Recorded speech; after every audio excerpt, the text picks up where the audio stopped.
Hello, everybody. Welcome back. So, this is no longer a Mellow Monday stream because I just ran out of time being able to do that kind of thing on Monday, given my new job. But we are coming back to doing some painting, and I think for at least now, I'm going to be calling it the Saturday morning mini stream because I think that's where it's going to live from now on.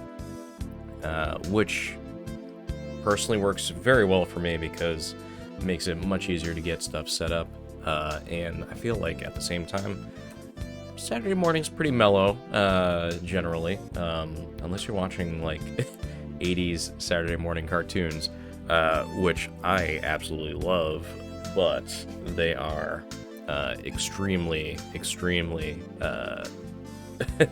heavy on the action for sure, so... But yeah, we're keeping it a little bit mellow this time.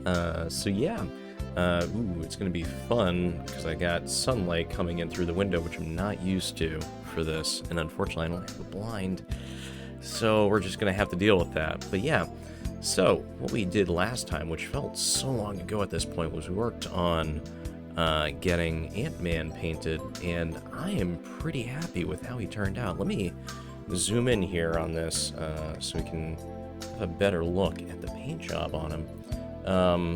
Really happy with how he came out. Like the highlight, low light, all of that stuff came out really nice.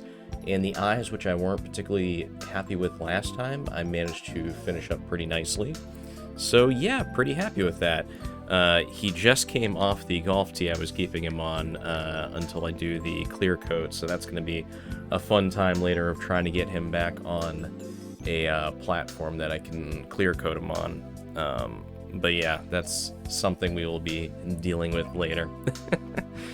But yeah, today we are going to be working on a Vulture. Specifically, this Vulture is modeled more after the Spider-Man Homecoming one, which I am pretty happy about because I really liked the design of Michael Keaton's Vulture in Spider-Man Homecoming. Very cool looking. I love the suits. So I'm really looking forward to doing this one.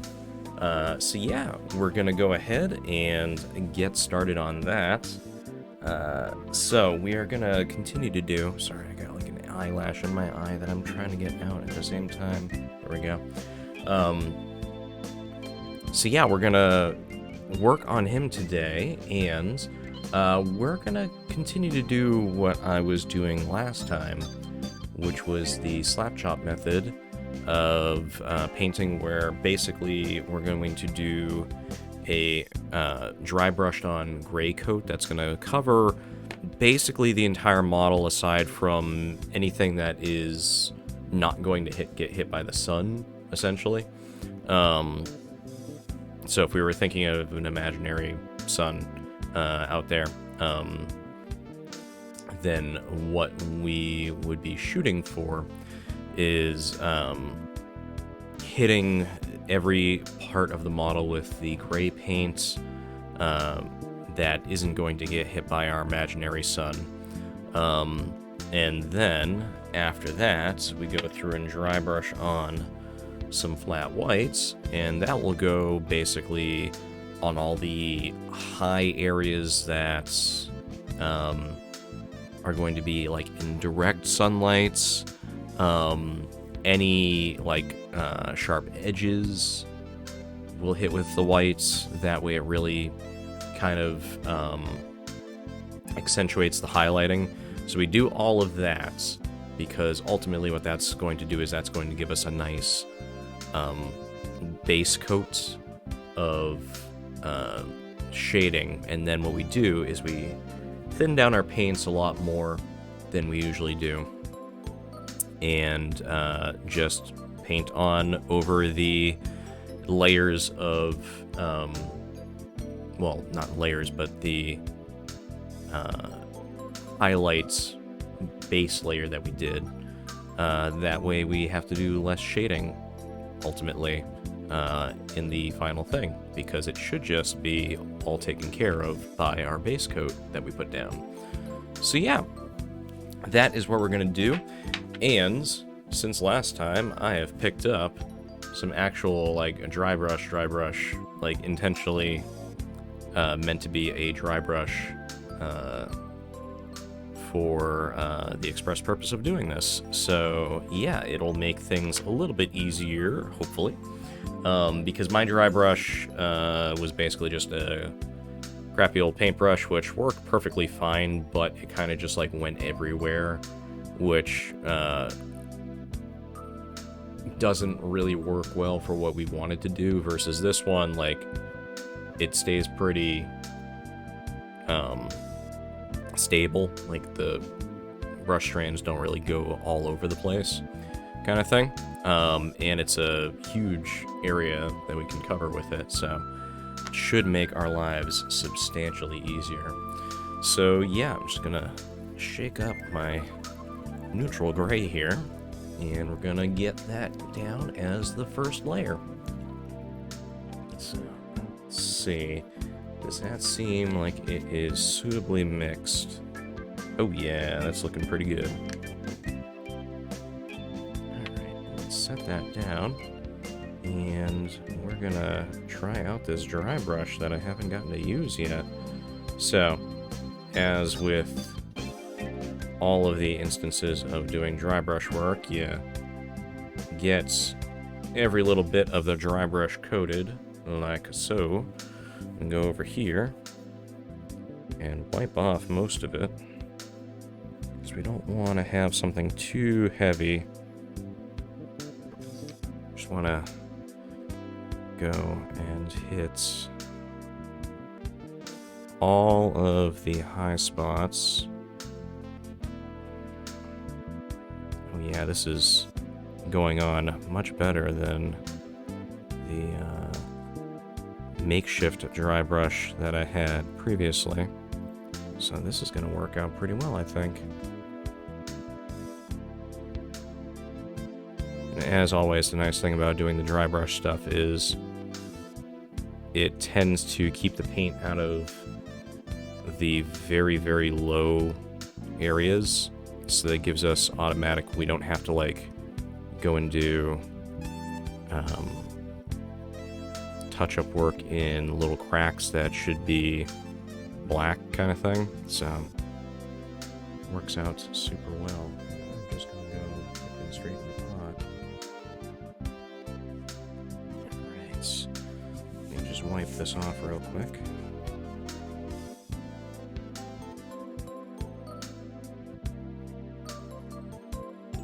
Sorry about the arm directly in front of the camera. It's just where I happen to have my little paper cloth that I use for wiping off all the excess paint.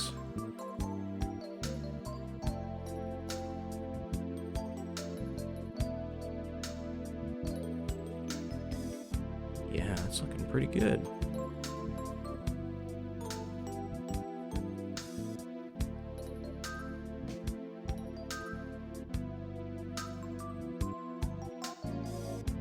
So, I hope everyone's doing well this morning, or whatever time it happens to be where you are, because obviously not everyone is going to be in my particular time zone. But yeah, I hope everyone is doing well. It's been an interesting week for me. This is my second week at my new job, and it went pretty well. So, I am no longer doing QA work anymore. It was just, you know, it was one of those things where the job got to be very, for lack of a nicer way of putting it, got to be kind of a soul-sucking job. You know, I should have seen this coming, given that I watched Office Space way back in the day. But had to get there on my own. I joke a little bit, but it was one of those things where I was steadily realizing that QA work and tech work in general was kind of just not doing it for me anymore. So decided that I am going back to school and I am going to go after a linguistics degree. So I am currently waiting on hearing back from the colleges that I applied to see if I will get admitted for a linguistics degree, which I'm pretty excited about. But in the meantime, I still need to pay the bills, so I picked up a part-time job, and I am currently working at a board game production company, and that's pretty cool, honestly. Like, it's interesting seeing stuff from the side of the actual, like, production side of things, as opposed to just, I'm so used to coming at it from the consumer side of things. So it's been really interesting seeing how all of that works.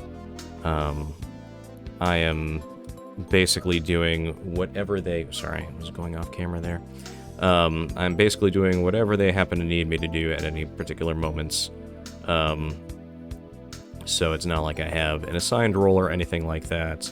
It's basically whatever they need me to do at any point in time, I am there to help them with.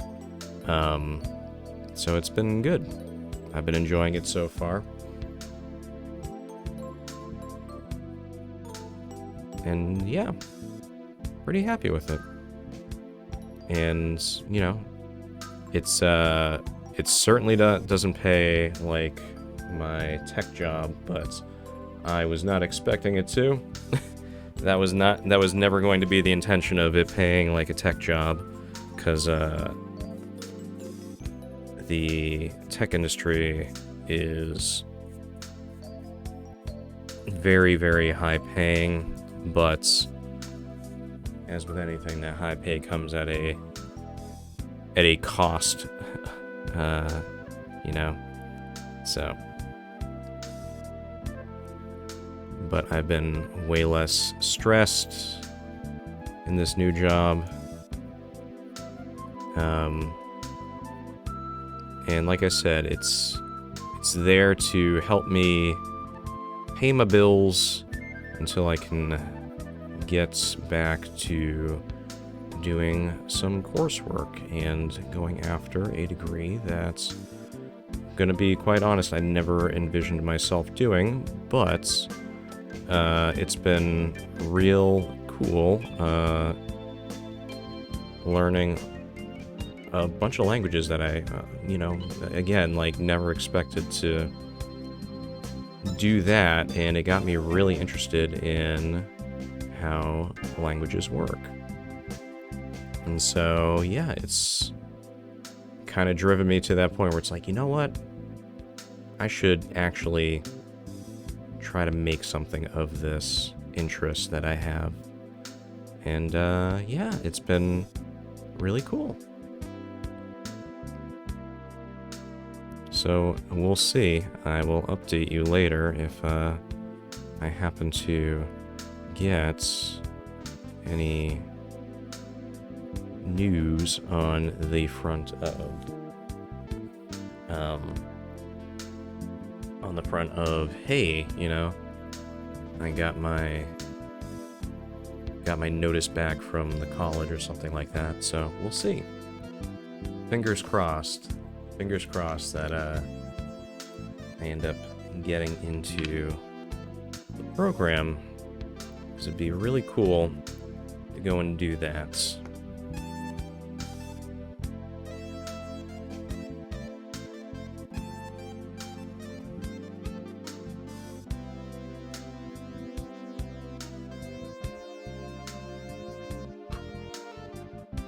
Add a lot of paints on that dry brush.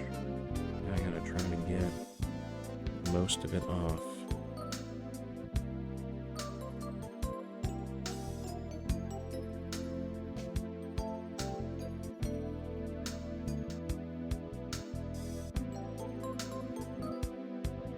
See what happens. Here, I'm gonna shift this over so that I can be more in the camera here while I try to get the dry brush mostly cleaned off here.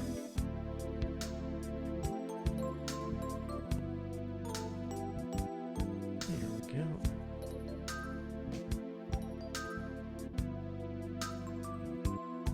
Alright, I think that will do. Meantime, I will use my smaller dry brush for doing the tops and edges, which we will be doing in whites.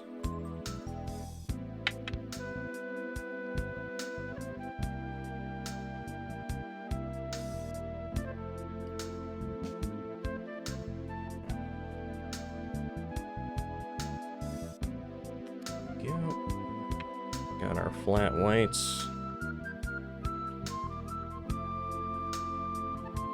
Hang on. I'm going to just cover up the camera real quick while I get those whites down here. Cool.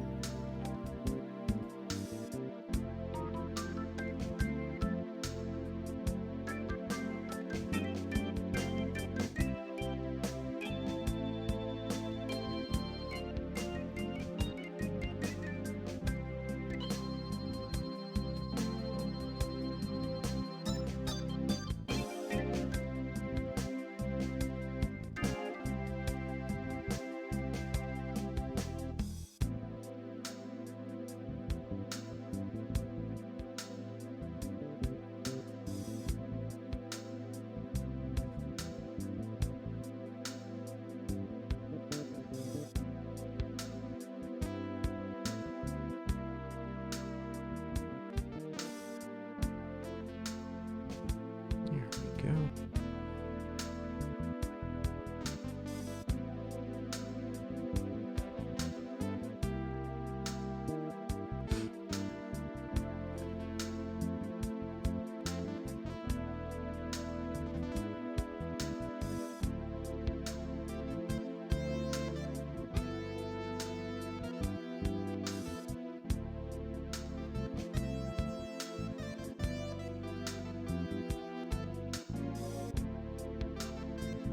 Go. It's looking pretty good.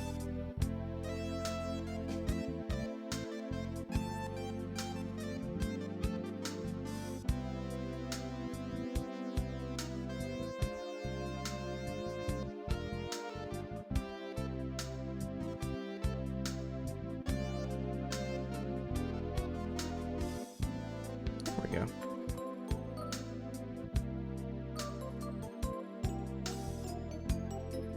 Oh yeah, and aside from, just talking about job and college stuff, I've made no progress on the MCU stuff in the meantime, which is fine. Like, the big thing is, I'm just trying to give myself some time, outside of watching more Agents of S.H.I.E.L.D., because I don't know, like, that series just does not grab me. It hasn't really grabbed me after, like, the first season, so. I like the actors just fine, but the show itself just does not do much for me. So I'm taking my time before going back to that. That being said, I've been watching a bunch of Lost lately. And that show has been crazy good. I cannot believe I did not watch it when it was on. it's like I said, it's really been one of those shows where I heard a lot of the gripes when the show was on, so that kind of made me avoid it, and just in general being like, oh well, I'm going to avoid it because, you know, it's the zeitgeist kind of thing. So yeah, I avoided it when it was on, but Lucky Bun was talking about it a lot on his stream, and I was just like, you know what? Let me go ahead and actually try watching this, and it has grabbed me from the very beginning. Like, I just was hooked right away. I am currently very close to wrapping up the 3rd season, and it has been amazing. So yeah, I don't want to, you know, it's a show that is very nearly 20 years old at this point, but I also don't want to really talk spoilers either, if at all possible, because I would like people to be able to enjoy the show on their own, without me, you know, giving away huge plot beats and stuff like that. But it has been fantastically good. I'll be curious to see how I feel about the series finale when I get to it, because that was kind of the make or break point for people, which is pretty hilarious that people's vision of the show is based entirely on, or people's review of the show is based entirely on how they feel about the series finale, and not the show as a whole, you know?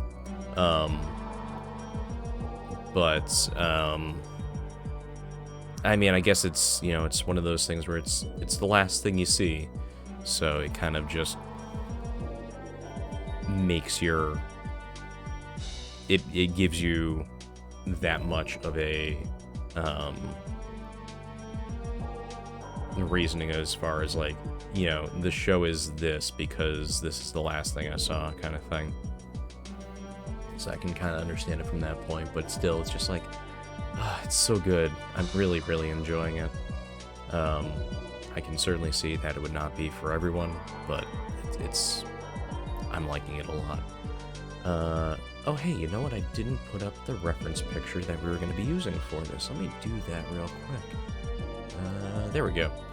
Cool. So that is the graphic from the Marvel United game itself. In the Kickstarter, information that they put out, the graphics of a lot of characters for it. So yeah, that's what we're going to be using as our reference picture for this. So yeah, and I feel like paint should be pretty dry at this point, and it is. So we should be able to start working on this. And I'm scoping this out. I think I'm going to start with doing some green. We'll work on the wings and the suits and try to get all of that filled in. So if you notice, there's like a lot of green on the upper wing part, like right here. And there's some green on the helmets. A lot of the suit is green. So I think I am going to work on that first. We'll get all of that because it's kind of low area. We'll get that out of the way first. And then after, we can do a lot of the metal surfaces on it, so like the wings, the top of the helmet, the feet. Yeah, and then we can hit like some of the upper areas, like the black along the arms, the tubing going out of the helmets, that kind of stuff. One thing that I'm gonna try to take some time in doing is after I paint the visor, I want to go through and actually do some work on getting the eyes looking just right. I want them to look like they're glowing, and you know it's gonna take a little bit of time to do because ultimately, like, you gotta do a few different layers of green on top of green to get it to really look like that. So yeah, that's I think that's what we're gonna work on. And let me go ahead and get my green ready for this. So the green that they have in this is pretty bright as far as I'm concerned. I'm not sure I want it to be that bright. I want it to kind of look dark and dingy a bit. I want it to look kind of grungy kind of thing, you know? So I picked out this dark green 2 XF70 from Tamiya. I can't get... There it is. There it goes. The sunlight is too much. I'm going to need to work on getting a curtain or blind put up in the office. That way I can do the painting without the sun kind of streaking in and throwing off the white balance on everything. Let me give this a few more shakes. That way it is well mixed. There we go. That looks good. You know what I forgot to get? I will be right back. I need to go grab some toothpicks. That way I can get the paint out of this. I will be right back. Sorry about that.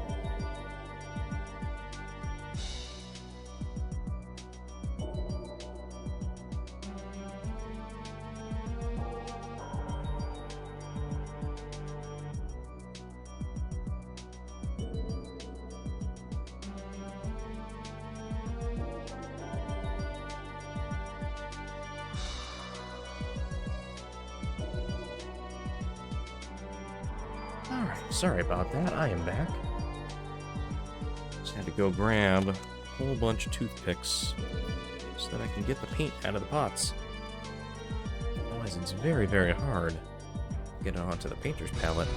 So, here we go. Let me get some green out of here and into my palette here.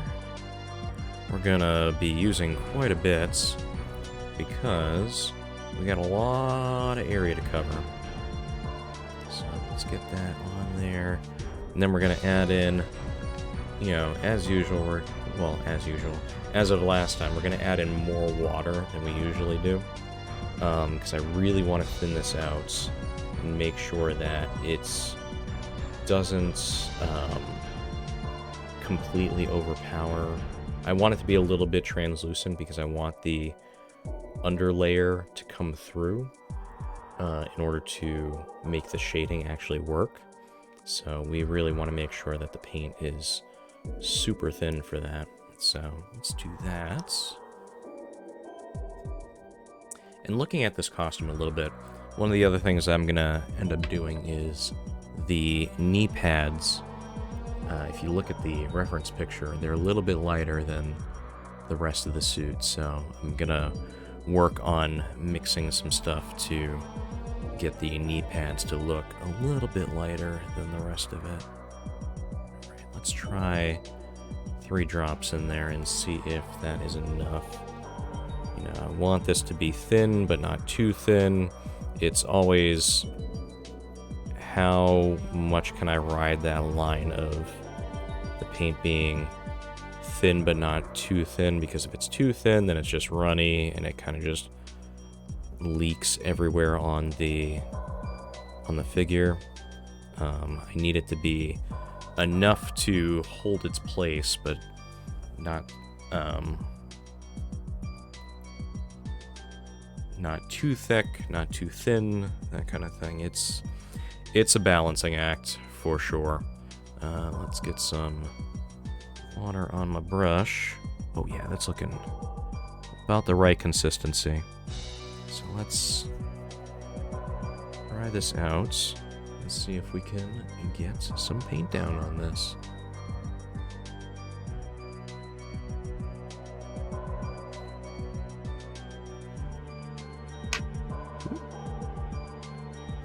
Paint jar decided to settle.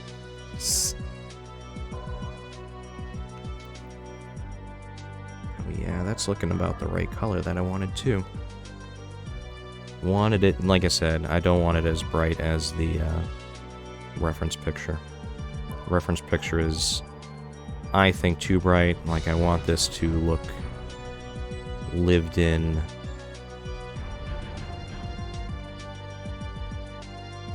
So, yeah, that'll work pretty well. That goes all the way up through here.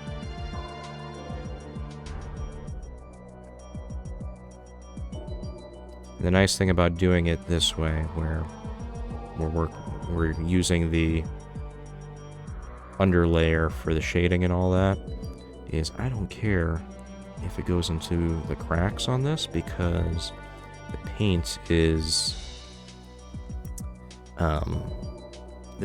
thin enough that it's still, you know, showing the lower black layer underneath it, so actually works pretty well for that. I'm gonna move these dry brushes out of the way because they're kind of just click-clacking against my arm while I'm trying to do this. Okay, there we go.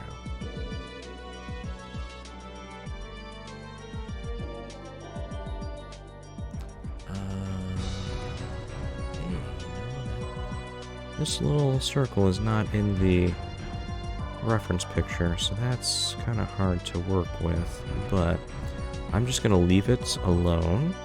We're going to make it gunmetal because I think that it would look better being a gunmetal color rather than looking green.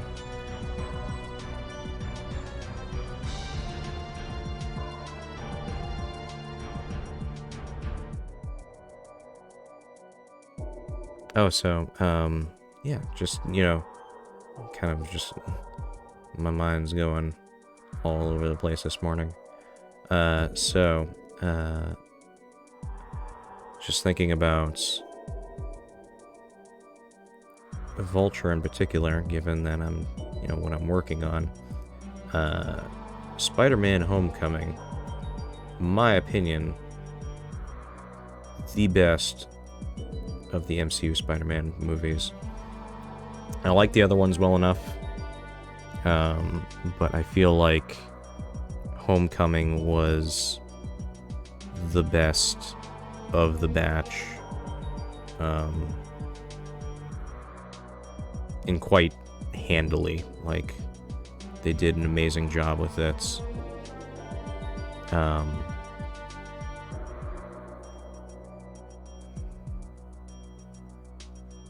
And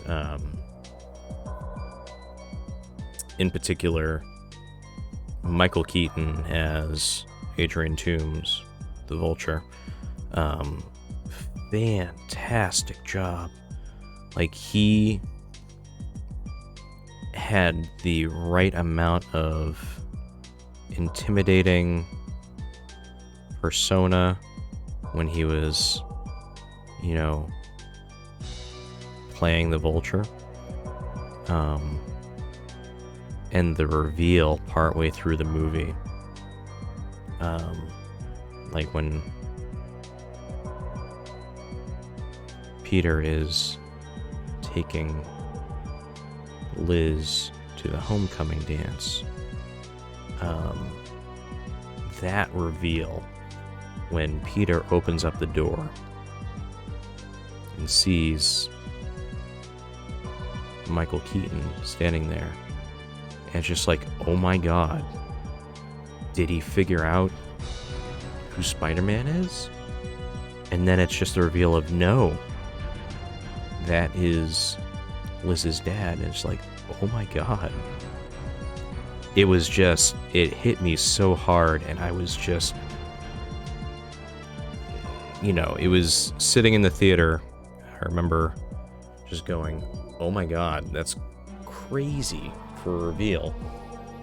And you could hear, like, people audibly gasp in the theater when the reveal happened. It was just, it was so well done. And then the car ride later, where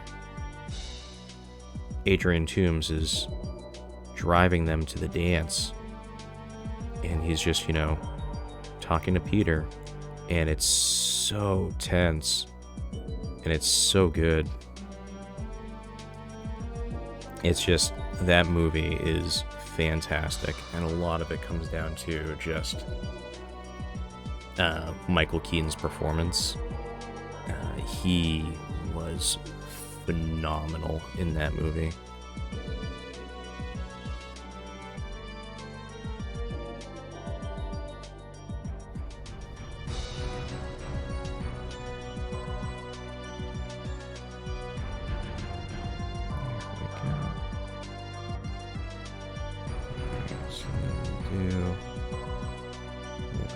Of the green between here.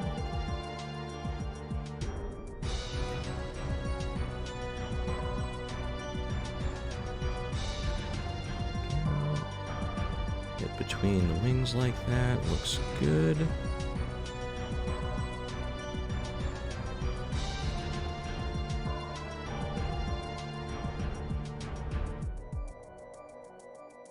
There we go.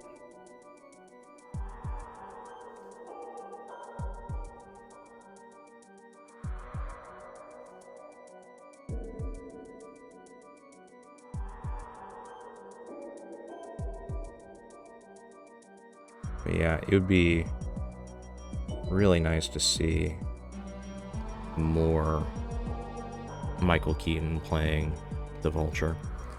I know they did like the post-credits reveal, or the post-credits scene with the Vulture and Morbius, which I'm not super interested in watching.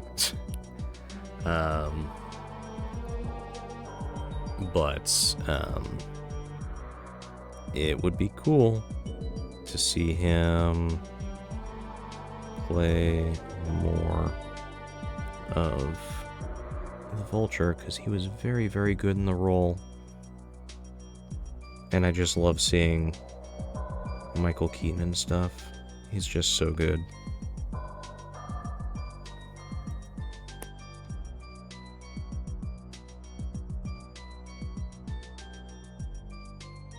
And I'm very sad that we will not see him for the scenes that he shot for Batgirl. I was excited for Batgirl, not just, I was excited for the movie in general. And then finding out that Michael Keaton was going to be coming back as Batman for it, I was like, oh yes, I want to see that. It's really, really disappointing what happened with that film. I hope that footage still exists somewhere, like the movie still exists somewhere, and just like gets leaked, because it is a shame what they did to that movie. I honestly can't believe that they just junked it.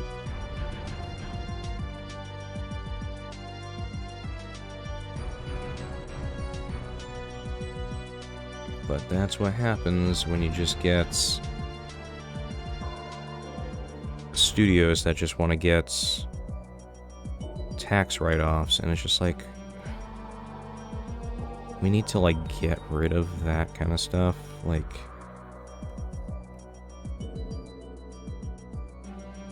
not just for situations like this, but like, why should they get tax write-offs in general? Like, they're making tons of money, and yet they need to have all of this money returned to them. And I'm getting on a soapbox, and I'm sorry.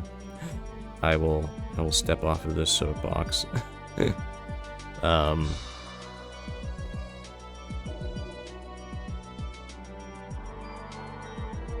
But yeah, it's a dang shame what they did with Batgirl. I'm so sad that that movie will not see the light of day, very likely. unless the footage exists elsewhere and they can somehow get it out there. And if they can do that, I will be supremely happy.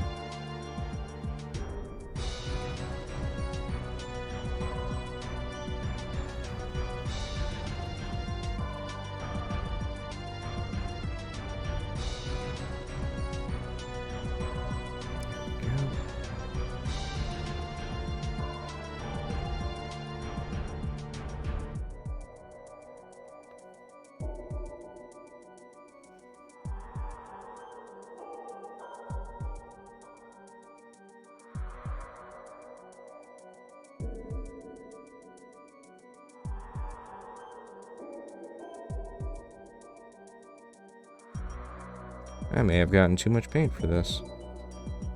Oh well. It's fine.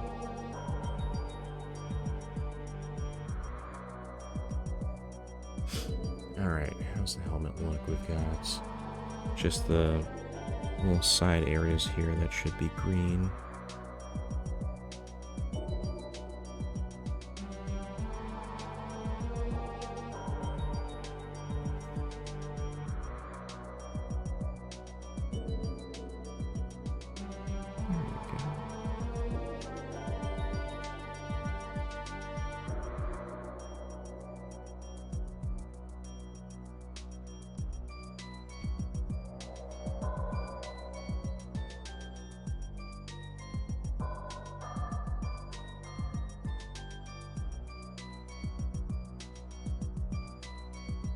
There we go.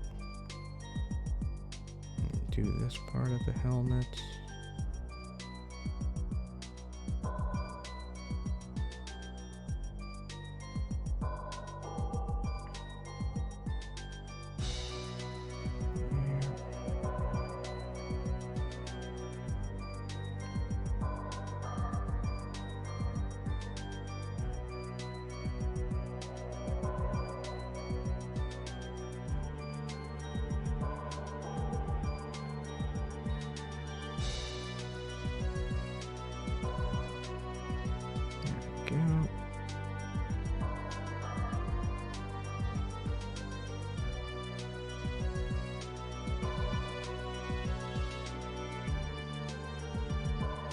I'm just gonna try to angle this in such a way that I can actually see. There we go.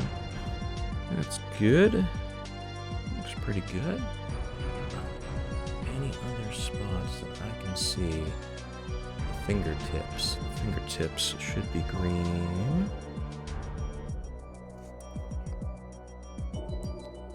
Yeah. So let's take a look. Should be this.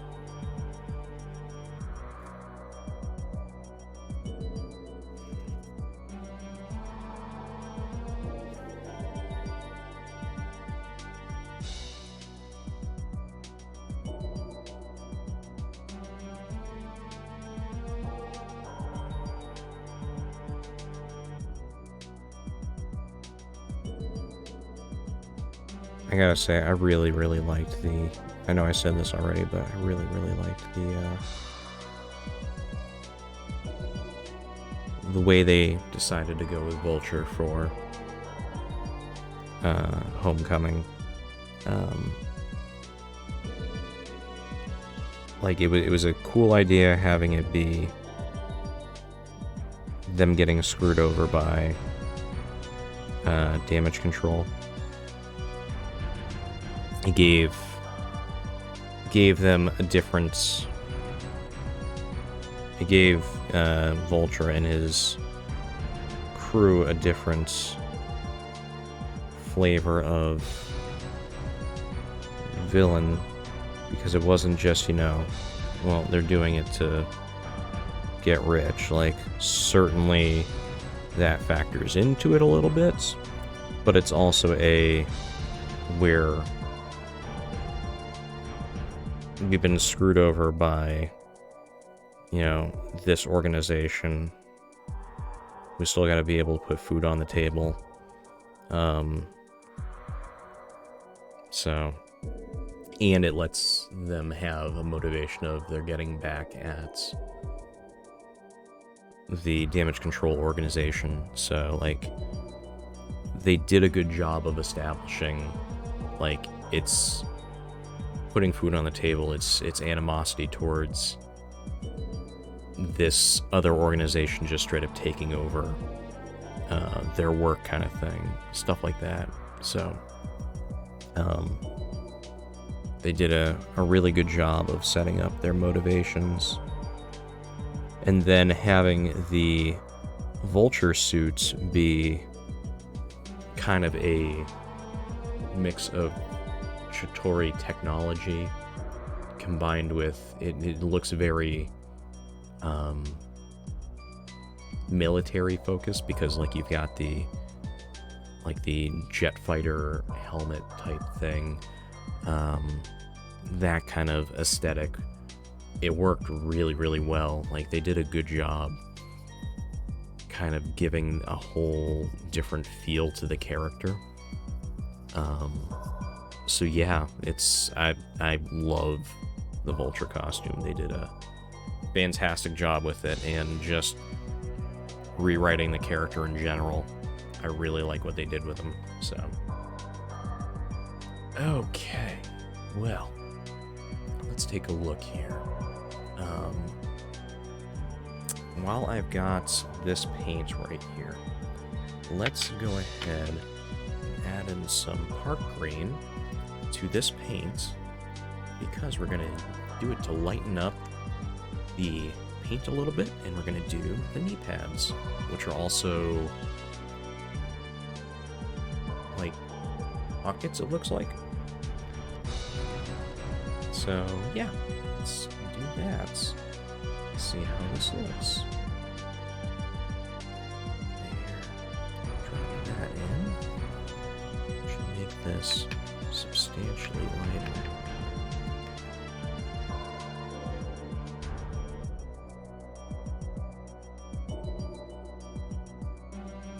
Ooh, we might actually need to add in a little bit more, because that is not as light as I was expecting.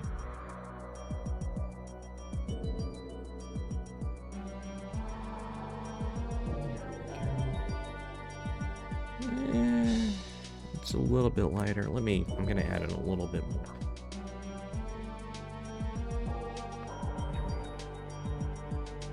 I don't want it to be as bright as park green, but I want it to be noticeably lighter than the dark green too that is on there. So let's give that a good mix. And then we're also going to have to add in more water, because this is already very thick. I don't want it to be that thick. So let's add in a little bit of water here. There we go. Give this a mix. Let's see if it's... Yeah, it's nice and thin.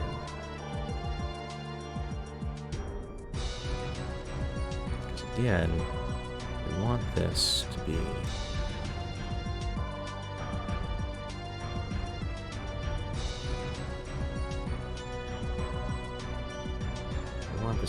pretty thin when we're trying to paint on, because we want that underlying layer to really come through. I want to make sure that we don't overwhelm the underlayer.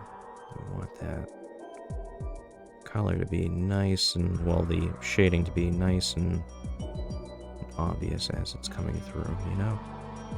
Although this might have been too much water, because that paint is not sticking as well as I would like. It's okay though, we can make do. We will make this work.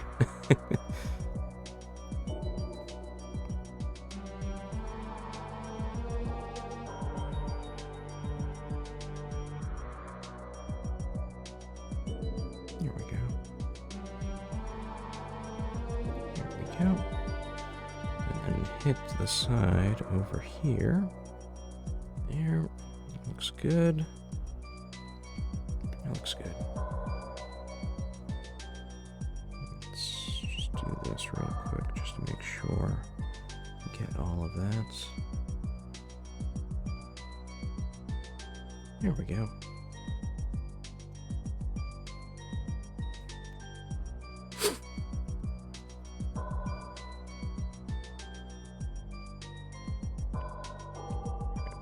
Put this off to the side.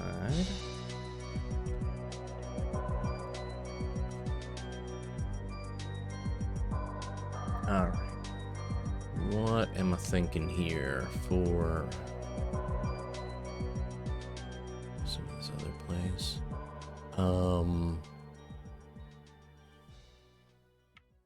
I've got this black green, which oh no, I think this might not be as black as I would like it. I was thinking about not doing pure black for the black areas of the suits. Kind of just make it all shades of green. But honestly, like, I think I might just go with regular flat black for the, for like the upper arms, the back of the legs, that kind of thing, the tubes. Maybe I'll leave the black green for the visor. And give it a nice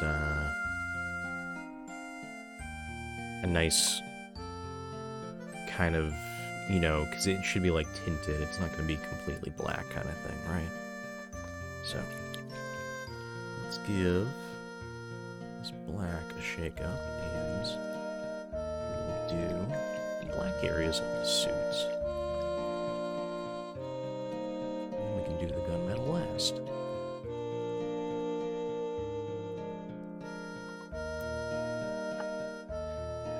Come on. Oh no. There we go. Finally got the cap off. There we go. Okay.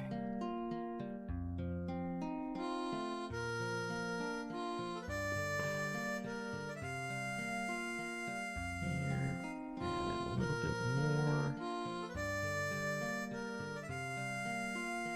That honestly should be enough.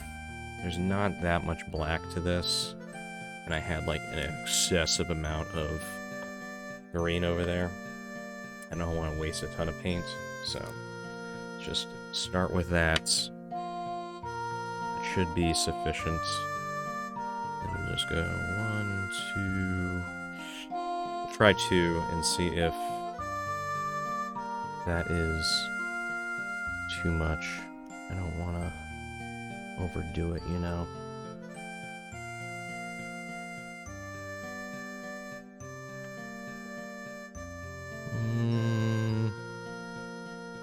Nah, that's settling pretty good. I think that should be enough.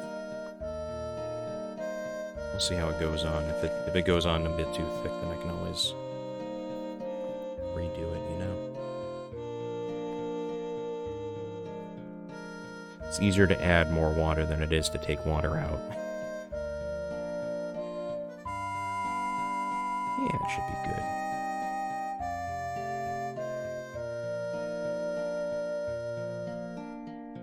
Oh, hey, you know what we forgot to hit?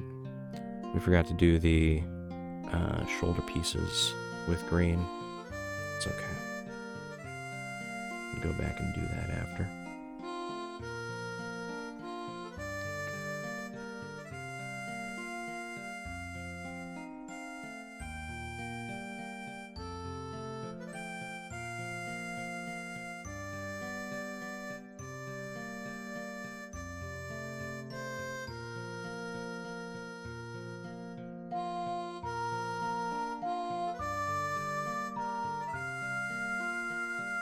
We still got that green there that we used for the knee pads / pockets.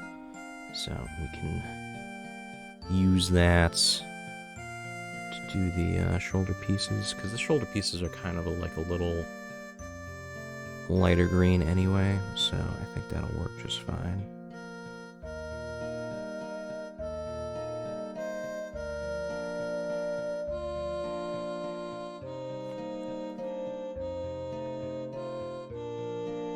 I like these little, like, fingerless gloves he's got going on.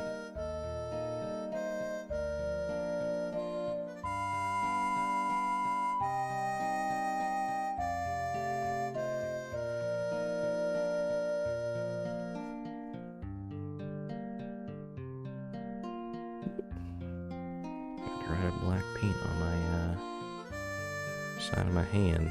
There we go. Alright. There we go.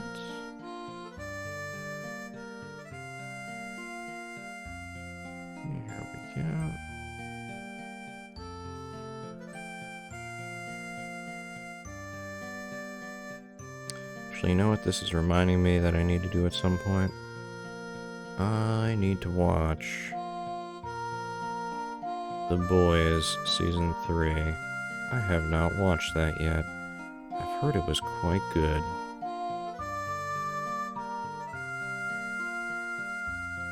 And I do love that show.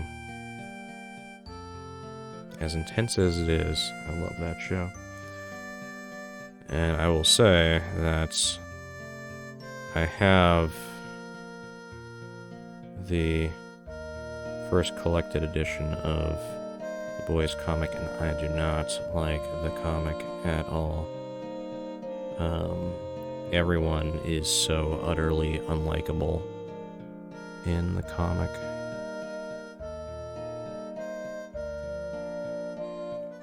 Like, I can understand not, you know, you don't want people to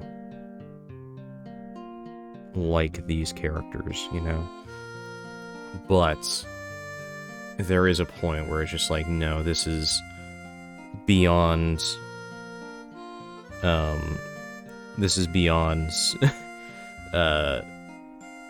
making the characters unlikable for the sake of the setting, and no, these characters are just, like, unredeemably bad kind of thing. And it's really hard to read a thing where you just cannot identify with the characters at all, right?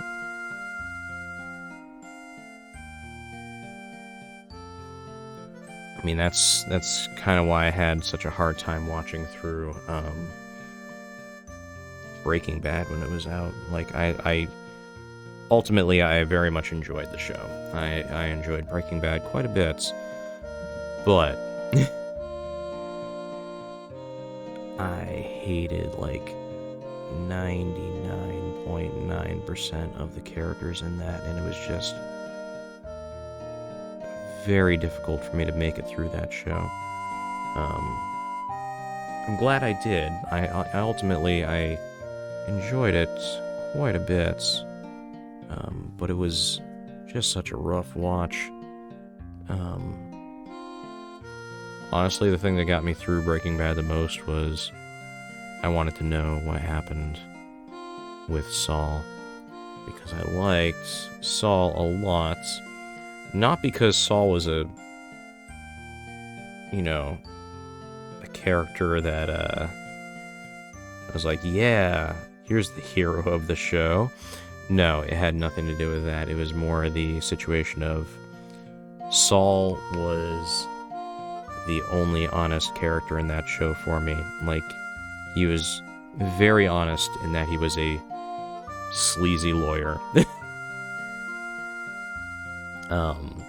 And I liked that about him.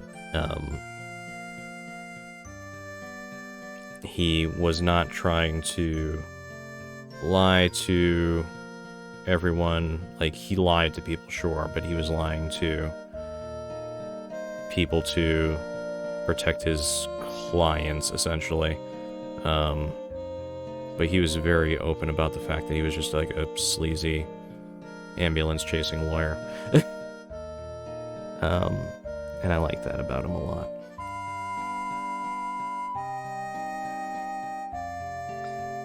That also reminds me I need to go through and watch Better Call Saul. I've watched like a few episodes of season 1, and I liked it a lot, but I need to watch more.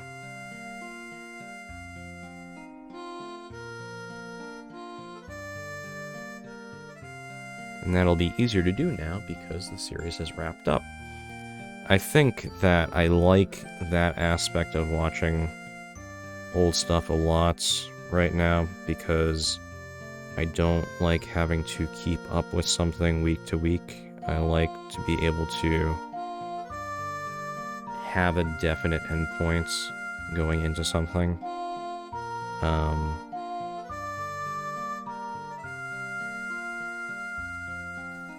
And then I can just watch it to my heart's content. And like I said, I know I have a goal that I can get to eventually, kind of thing. So, yeah. For me, it was the same thing with Breaking Bad. It was like, okay, yes, I'm having trouble dealing with these characters that I dislike, but the show does end at a certain point. So, oops, there we go. So at least I have like a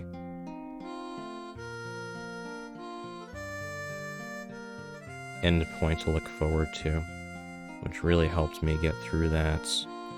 And like I said, ultimately I very much enjoyed Breaking Bad. It's just having the end point in sight to help get me there really helped. Okay.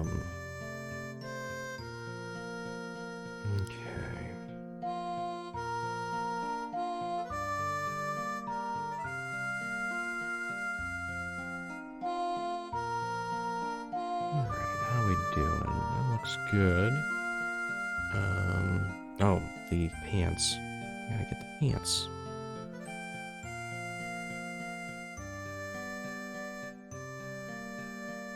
Oops. There we go.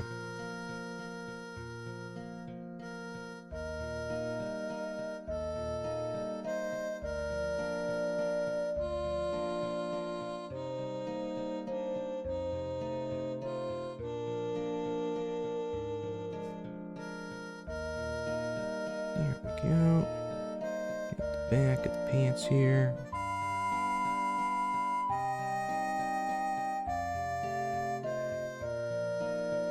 I am really liking this method of doing the paint job, where I do all the dry brushing, the shading layer on ahead of time. It just really simplifies the process for me.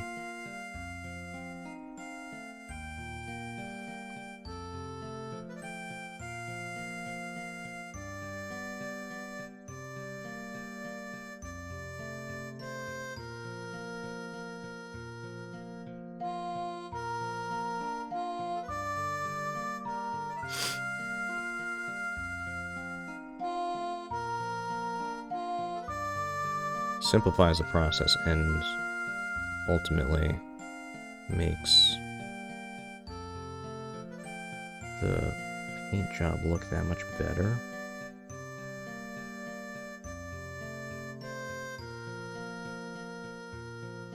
There we go.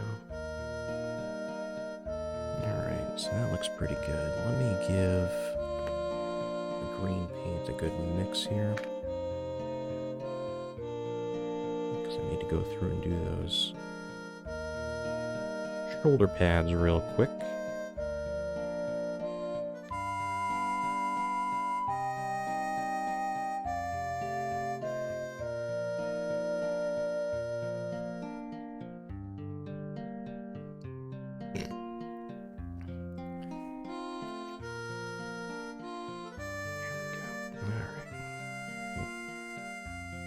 Water off that brush there. Alright, so get these shoulder pads nice and done here. Let me turn this around so I'm not accidentally going into the black here. There we go. Oops. There we go. Oh, yeah.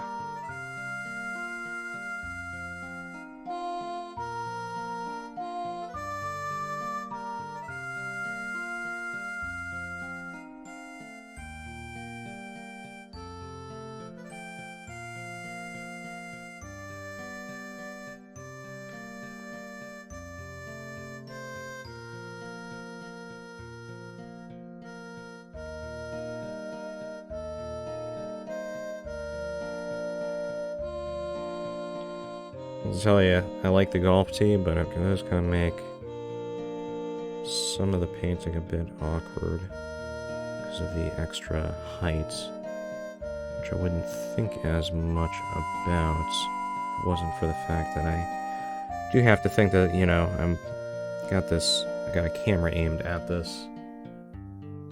So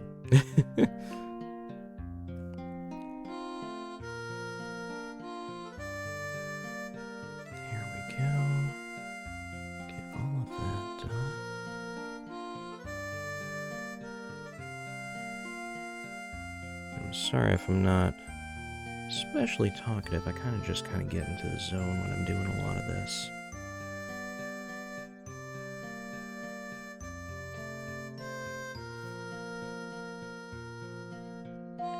But this is a chill stream, so we don't need to be especially talkative, do we? I just want to have fun with everyone and have some nice chill vibes as we're working through all of this.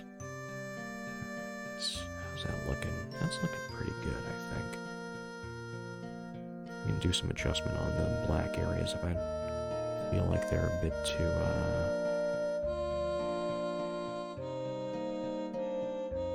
light, which I think I might. We're gonna use, so the pants in particular look a little splotchy, so I think I'm gonna use a bigger brush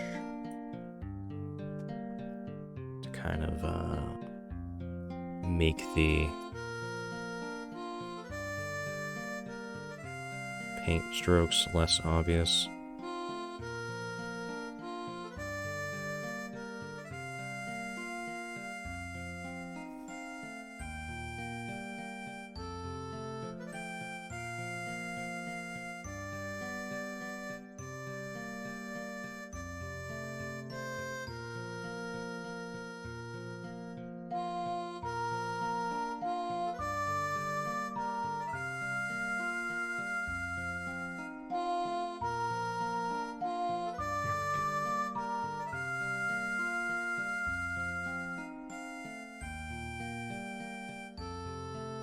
A lot of this is coming down to I just need to do long paint strokes as opposed to lots of small stipply ones, because that is part of the problem too, is that I'm just kind of doing small little paint strokes, and that's going to make for a very obvious paint stroke when you look at the paint after. There we go, that's looking a little bit better. Let me do the upper arms here real quick.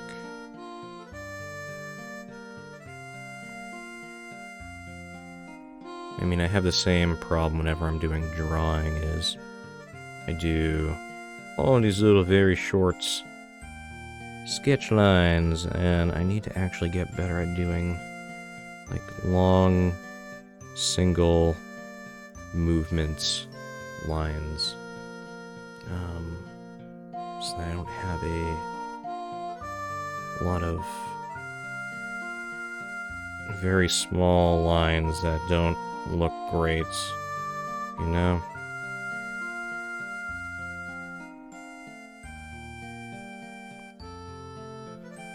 go.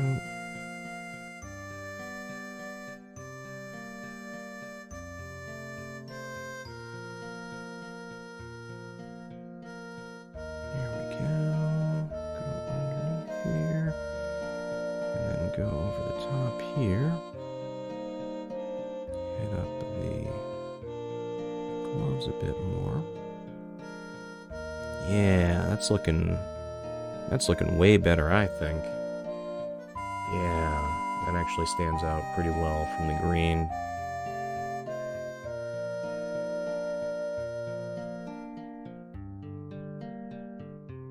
There we go. Let's do one more pass on the tubes. Looks good. Okay. I'm pretty happy with how that looks. Alright. So with that done, let's work next on the gunmetal. Because I'm going to make all the wings gunmetal.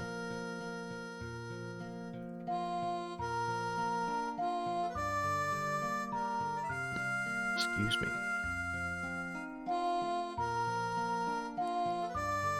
Come on. There we go.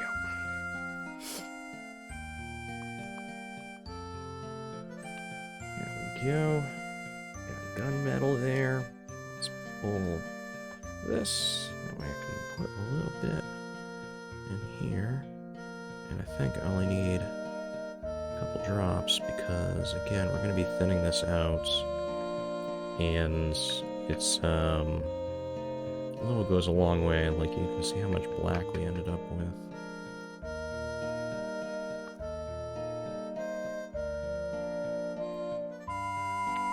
Gunmetal. I need to drop in some water. 1, 2, 3. Should be good. Oh yeah, that is very thin. That might be too thin. We'll find out. Alright. Here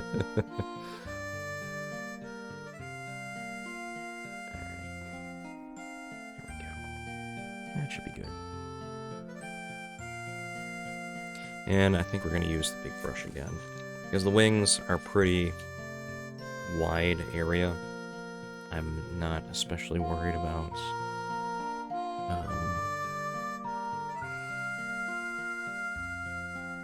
going over because they're just so big, you know?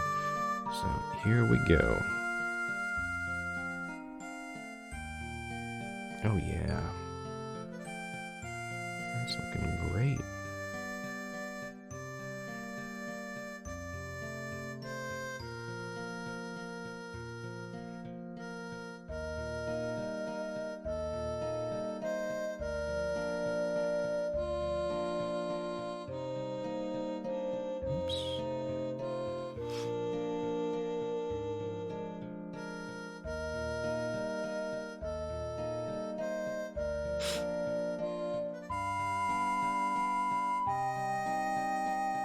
Honestly, this is actually going on extremely thin, so I'm probably going to have to do multiple layers of this. But one of the nice side benefits of this being so incredibly thin is if I take enough off the brush, I can actually go over this, make all of this a little bit shiny.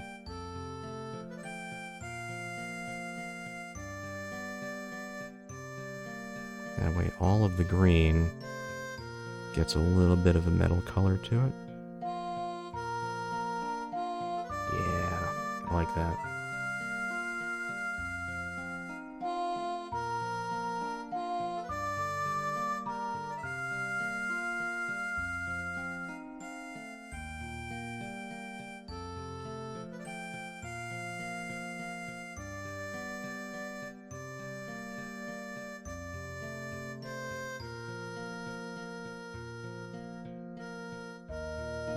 Go.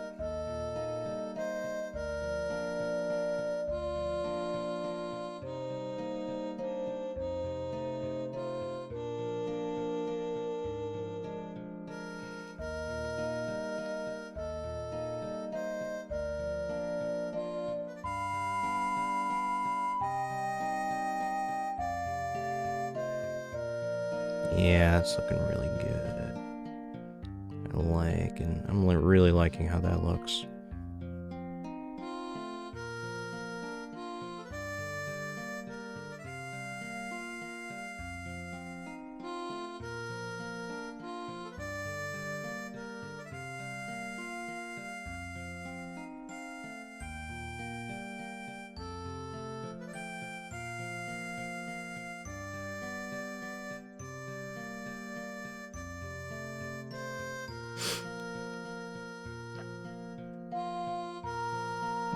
Alright, let's do all of this. So yeah, I think I'm gonna do another pass of the feathers. Because I really want to get the gunmetal to stand out more. But, I'm really liking how the shiny gunmetal layer on top of the green looks.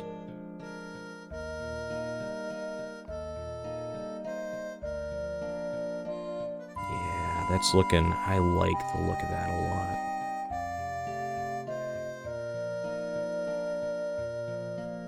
Like, I don't know how well that shows up. I'm gonna actually zoom in.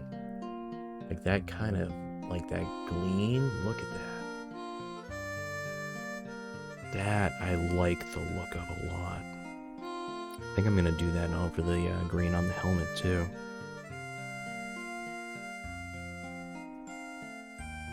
There we go.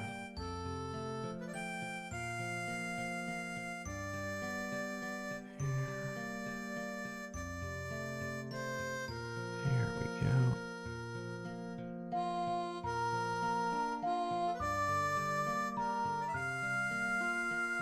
There we go. Take little bits onto the brush and then there we go. Yeah, look at that.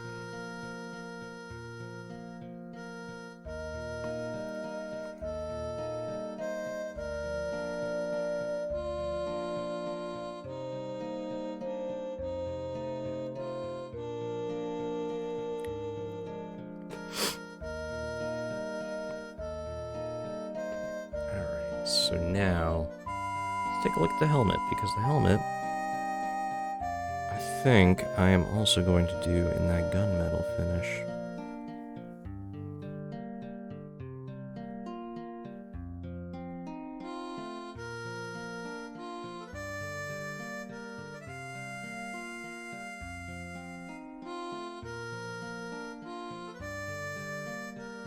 And that's really going to help make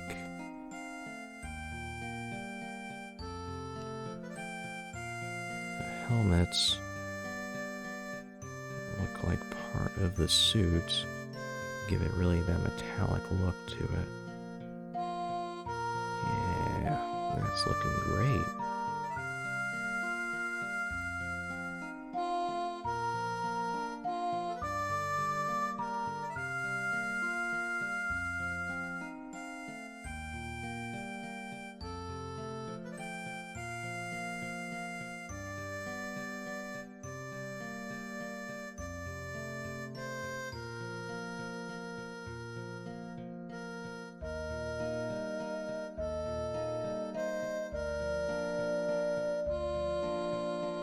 So if I go over all of this, the gunmetal finish.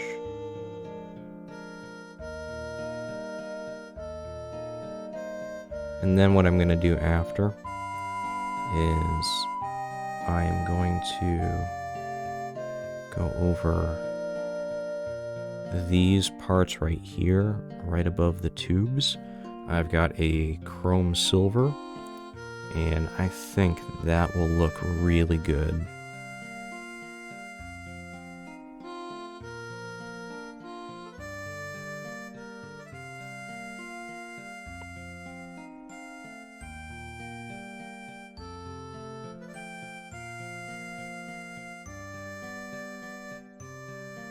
There we go.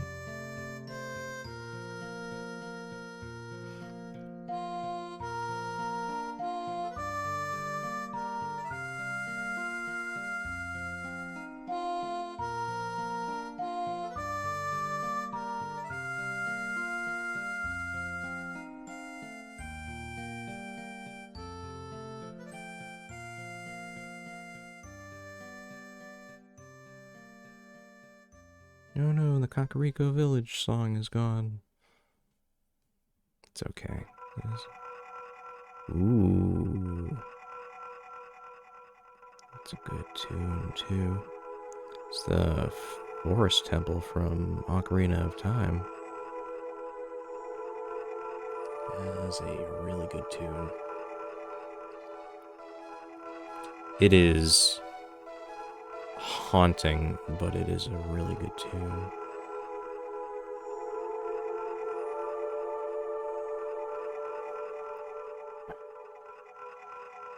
God, I'm trying to think of...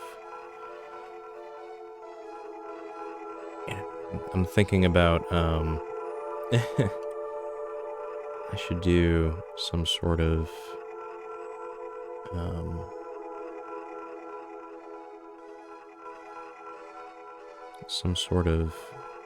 horror game for, not necessarily horror, but some sort of spooky game for a stream.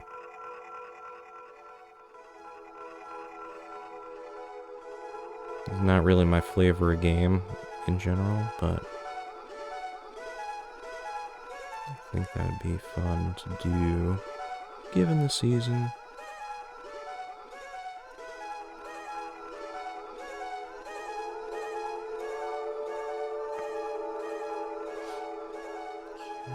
That's looking pretty good.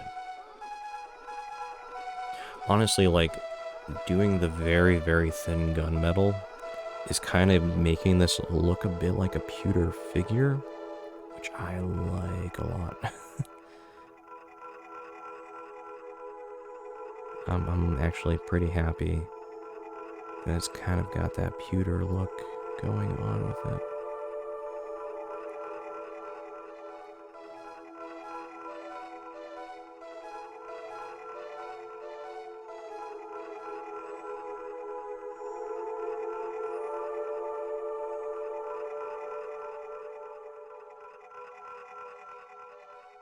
There we go.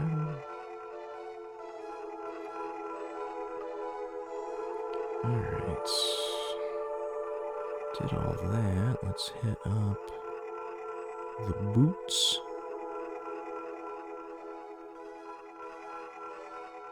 Give those a nice layer of the gunmetal.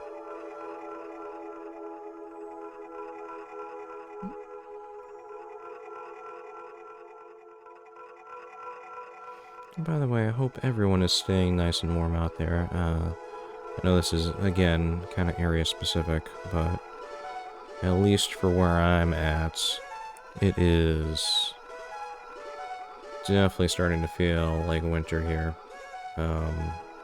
Finally. Like the heat is kicking on and stuff like that, and it is getting quite cold. Had to be bundled up this morning when I went out to go take care of my recycling. So I hope everyone is staying nice and warm out there, because I always worry about that with people. It's getting to be a bit of a dystopia out there with how much things have gone up in price. And yeah, just constantly worried that people are not going to be able to make ends meet and be starving themselves or something else, you know? But yeah, I hope everyone's doing well out there.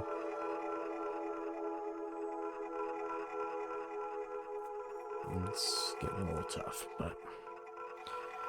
I mean, I'm doing fine, so please don't ever think that,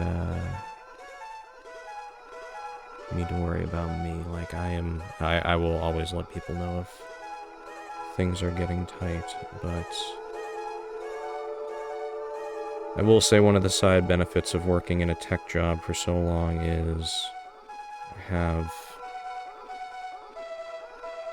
a good amount of emergency funds available to me if things go poorly. So, the one nice thing I got out of doing tech for so long.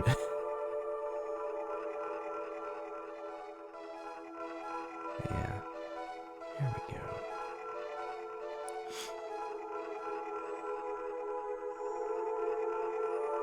There we go.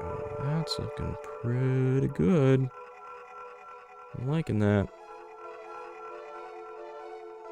Okay. So, the next thing that we'll be working on here is we're going to work on the visor.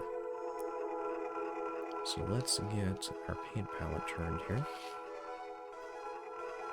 So, I believe I decided on doing black-green. Oop, if it wants to show up. There we go. Black-green, XF27. For the visor, because I want it to look like tinted plexiglass kind of thing. So...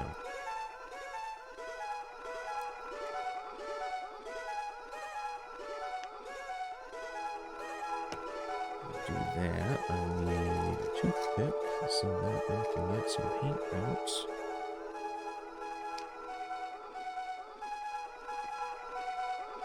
Alright, this don't need to put in a ton. I'm just gonna do one toothpick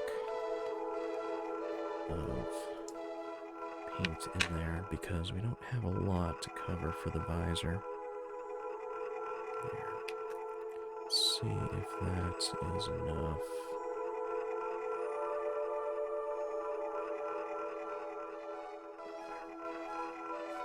Alright, that should work. Alright, I am gonna use a smaller brush for this because there is a little area. It's wide enough that I could use a bigger brush, but I feel more comfortable running a smaller brush just for purposes of not going over the edge of my area, you know? We're gonna have to do a couple layers of this.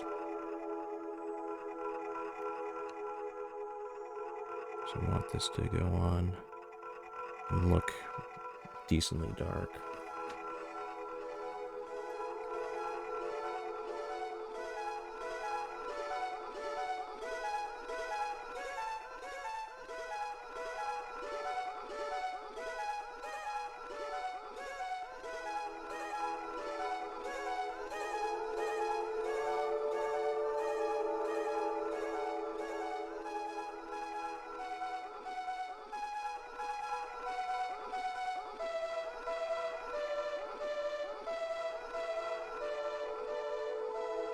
There we go. Alright. A sec. There we go. I had a little bit of the sniffles this morning. Not getting sick, it's just happens when I talk a lot, so...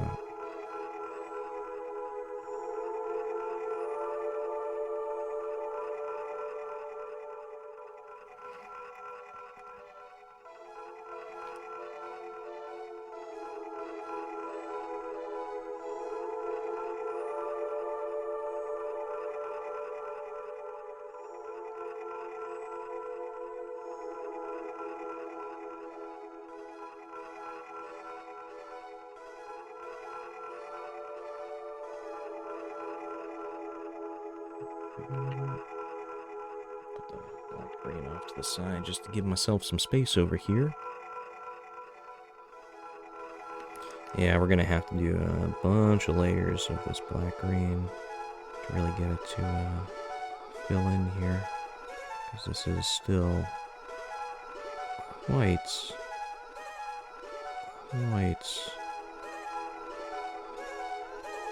thin and not really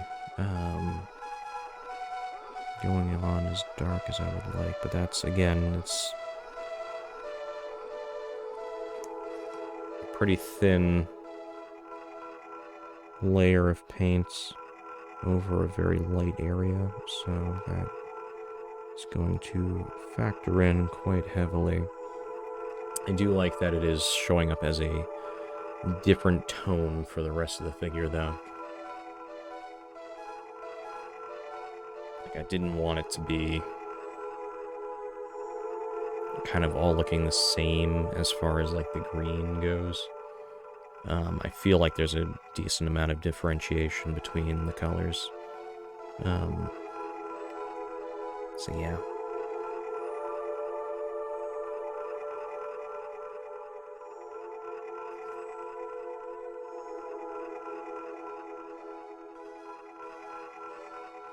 There we go.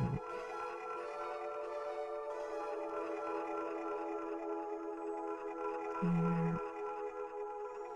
Give that quick over. There we go.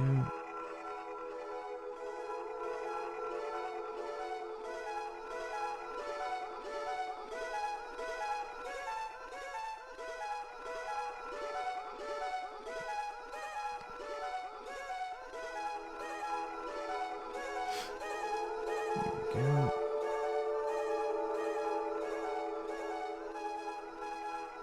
Honestly, like, it looks okay for me.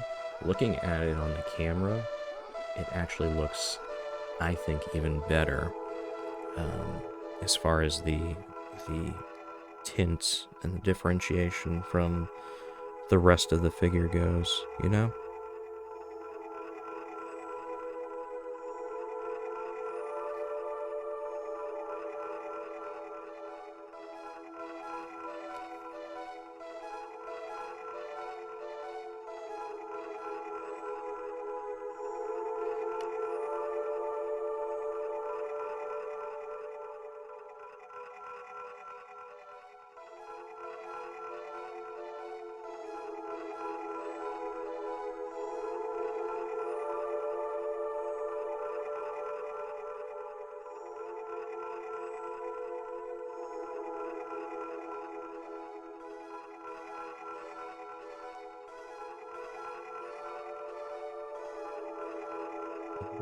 Here's what I'm gonna do. I'm gonna give... where is it? This one. This one. That looks to be... there. Let's give this a quick spin. I'm gonna try to do a very, very, very, very thin layer of black over this. Let's see if that's... can fill in... not fill in, but give this a little bit of a darker tone.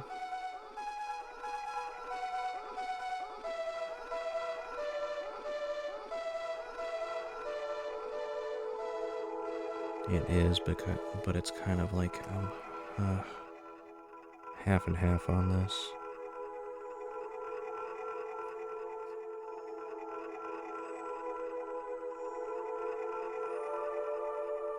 Don't want it to overpower the dark green, but it kind of is. But here's what we can do. So we can go over it with the dark green again and kind of bring back the color, you know?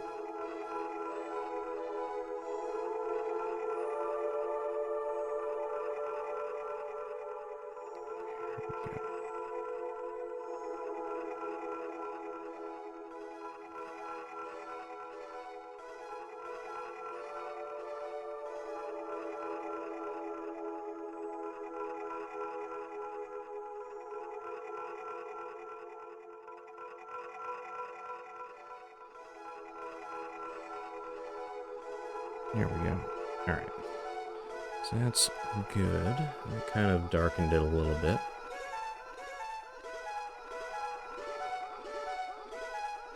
Just gonna dry this off on me. There we go. Alright. Now we can try doing another layer of the dark green and try to get the tone back that I wanted.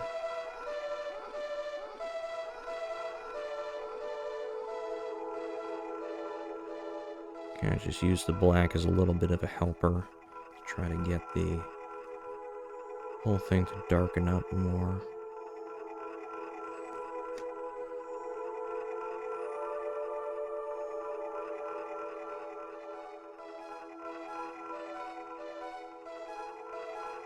Yeah, I think that looks pretty good.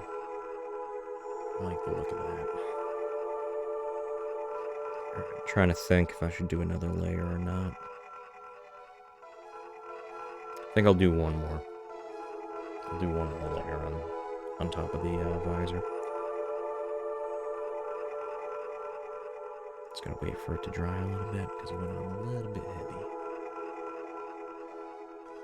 So we'll give it some time.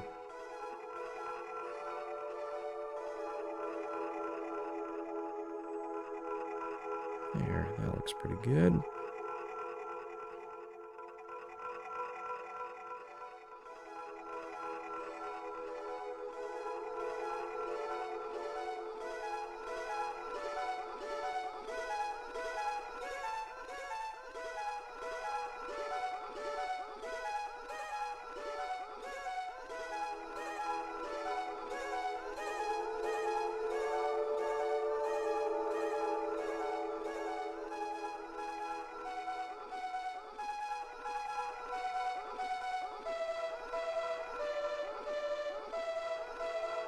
There we go.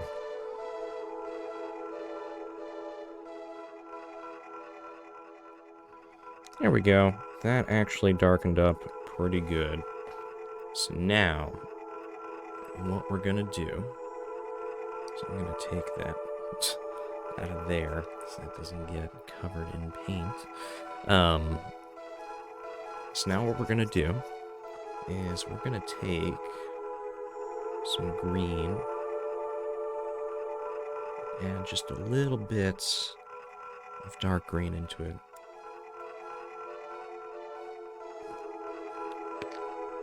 Because what we're gonna do now is we're gonna do the eyes. We're gonna do that little glow at the half of the eyes in there. Which is actually decently easy to do.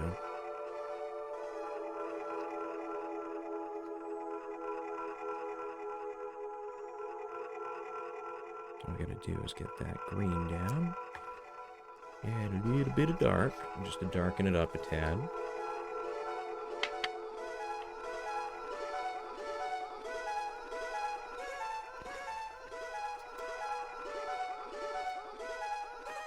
We're gonna do it this way. That into there like that. Oh, I just realized I'm not zoomed out so you can see any of this. I added a little bit of dark green too to the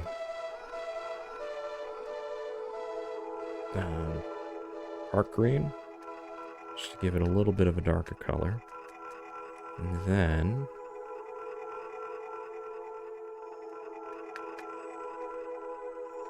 I'll add a decent amount of water to this. Not like, you know, it's not going to swim in it, but we want it to be thin because we want it to look like it's a light coming through the visor on the helmet, as opposed to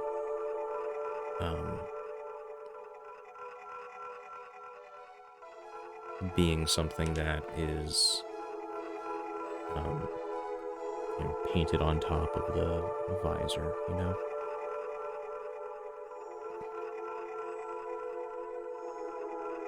So it should kind of like bleed through the visor, as opposed to it just looks like it's painted on top kind of thing.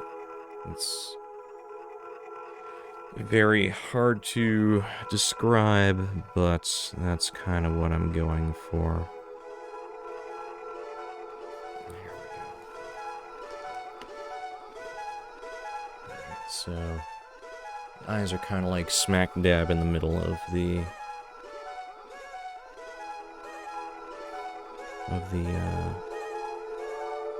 big parts of the visor.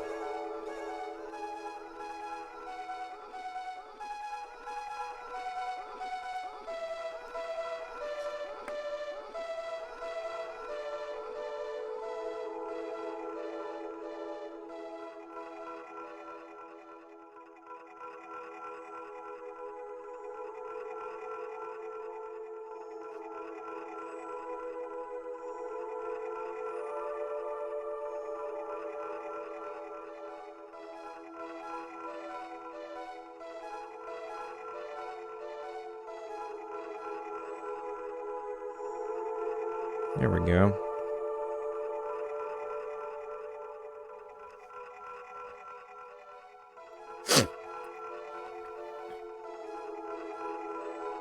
So now we'll let that dry.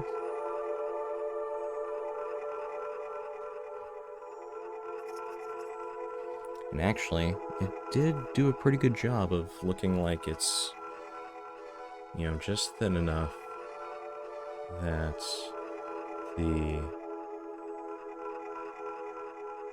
looks like it's bleeding, light bleeding through the visor. Again, that's kind of what I was going for with that, you know?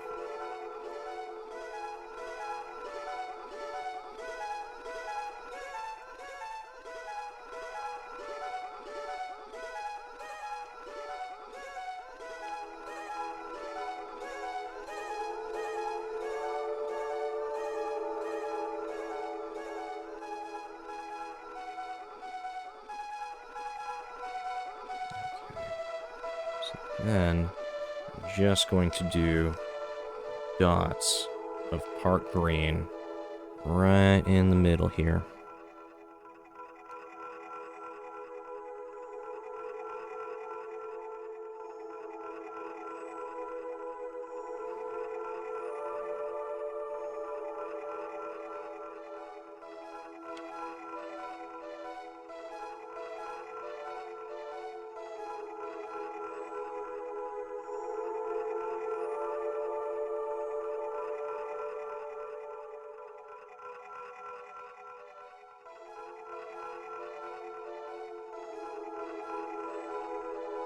Go. Do it a little bit more on this one.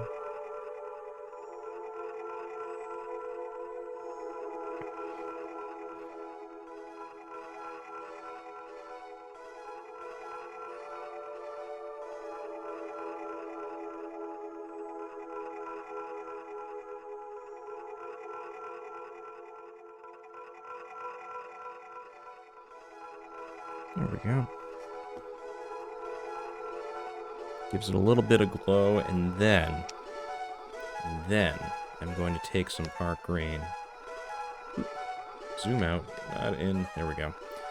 Going to take some Park Green, and I'm gonna add I'm gonna add a lot of white to it. Really, like, try to make it as bright while still being green as I possibly can. We're gonna do that for the very center. Oops, why did I seal this back up? I wasn't thinking. There we go.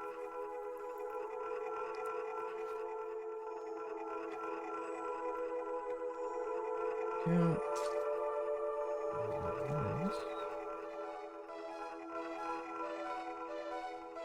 Let's do... That's too much. I did this the opposite way around. So we're gonna take a new one. I'm gonna take some white. Let's do the white first.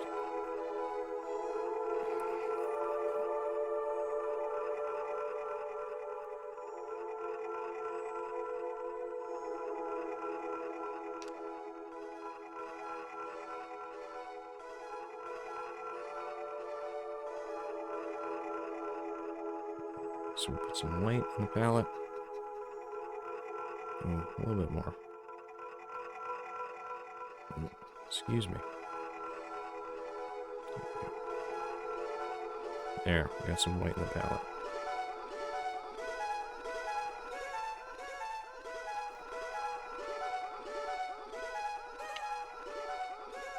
Now we're going to take the tip of our toothpick and dip it in this dark green. So that's just a little bit of green.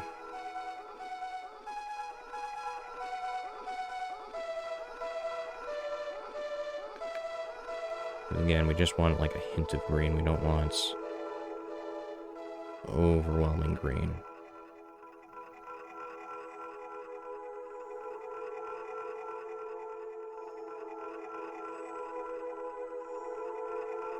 Go. Drop in some water. There we go.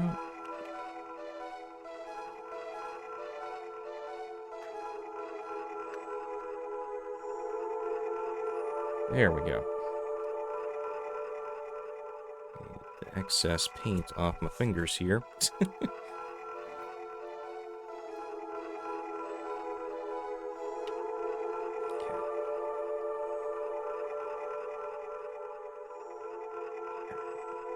Gonna get just a little bit of paint onto the tip. Go. Okay.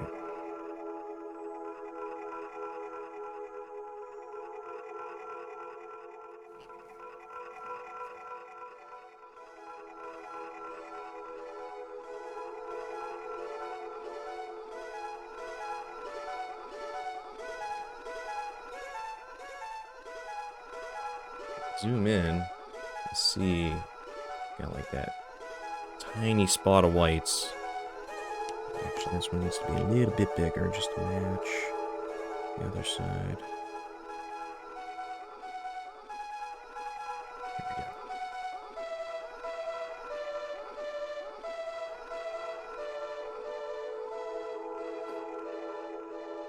go. Alright, so that looks good. Alright, what else can we work on here? So, thinking I'm gonna mix the gunmetal a little bit again. Ooh, you know what we need to do? Just thought of this. Let's add a tiny bit of shine to the visor. We don't want to do too much. We just want to give it a little hint of shine. So if you look in the reference picture, he's kind of got like, you can see the shine kind of streaking diagonally across the visor. We want to do a little bit of that.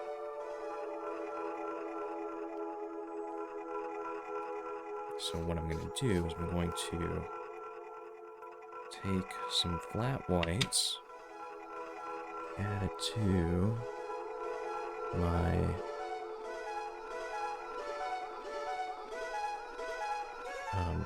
black green.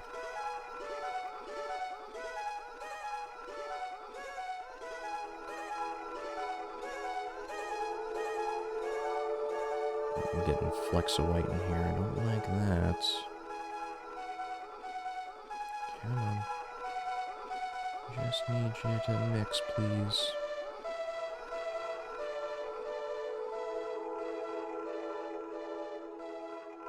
There we go. That's kind of doing it now. That'll work.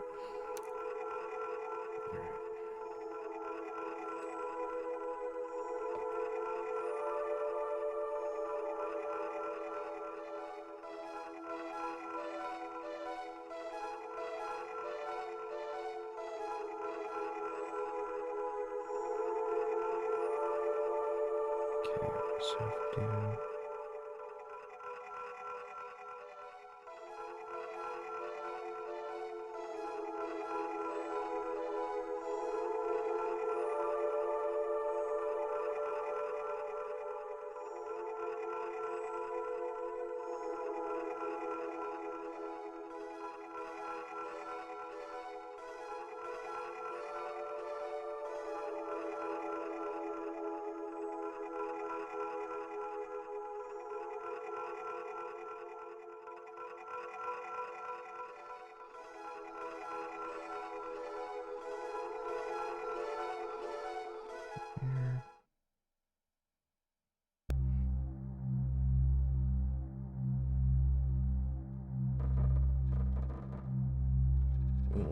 to now. Northern Hemispheres from Donkey Kong Country.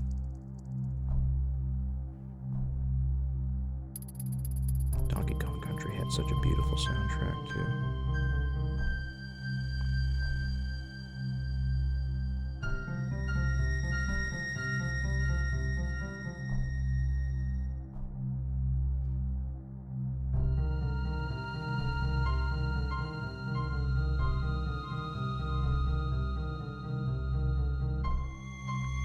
So it's really hard to see.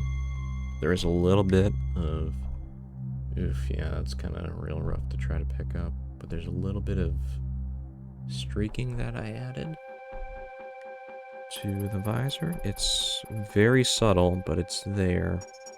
I feel like that'll do a good job of kind of adding a little bit of environmental accent to the figure.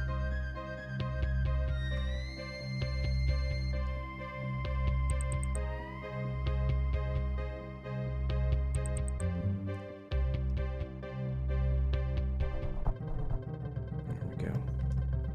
Alright. Did that. So, let's take a check of what we've got so far.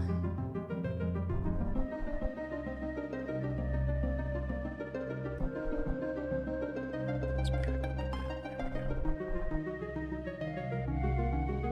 go. So that's all looking pretty good.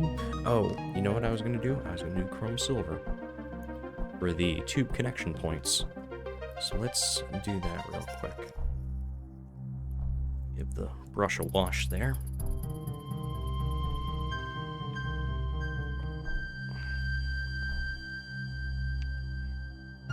And this one, we're not going to thin.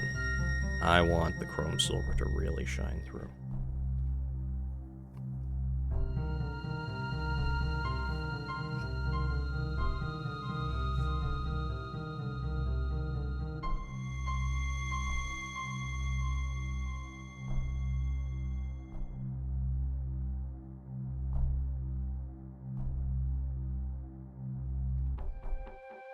Oops, I am off camera. I'm so sorry.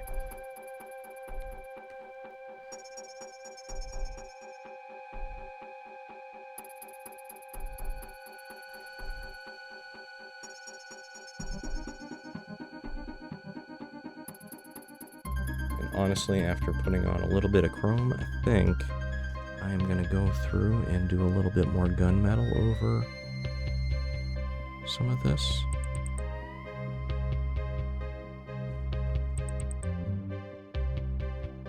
To make the gunmetal show up a little bit better.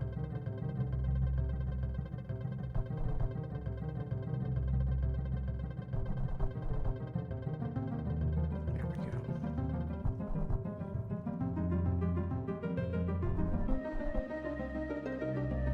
There we go. I do like having the chrome silver on there, though. It really helps contrast it with the rest of the metallics on here.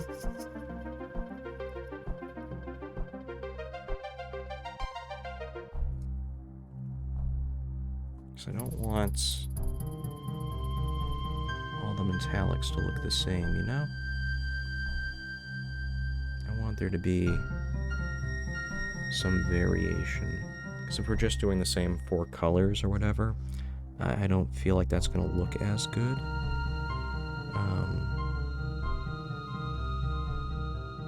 I really want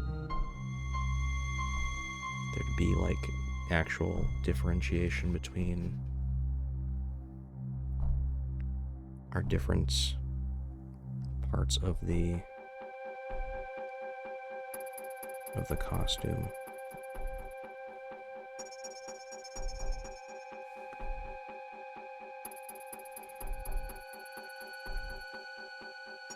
I'm gonna make sure there's something different, because otherwise we're just, otherwise we're just kind of doing a color by number. And I don't want it to look like that.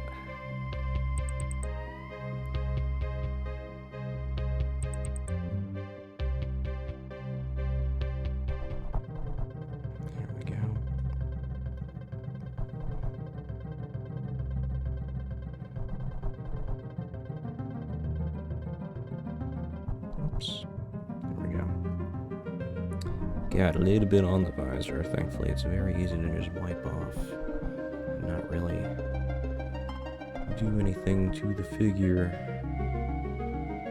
or do anything to the paint job.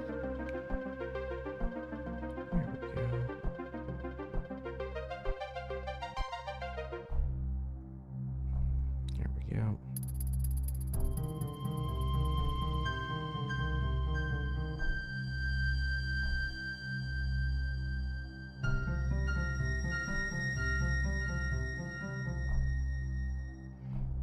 Honestly, like, some of this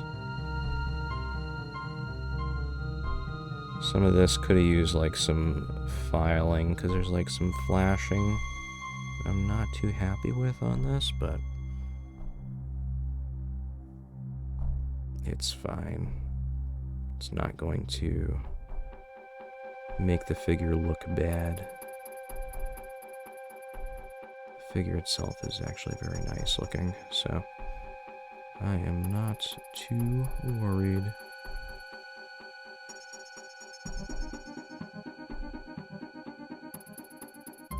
Overall, like, the figures in this set are just really honking good. Like,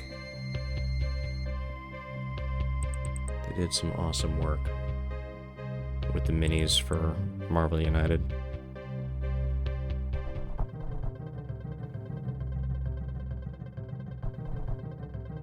Oops.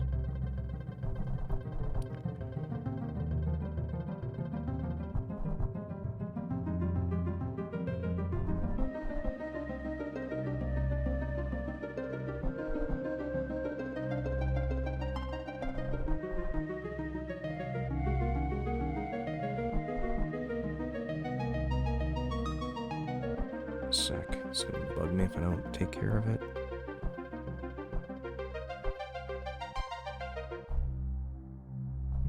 Little bits of fuzz. I think that was from the primer.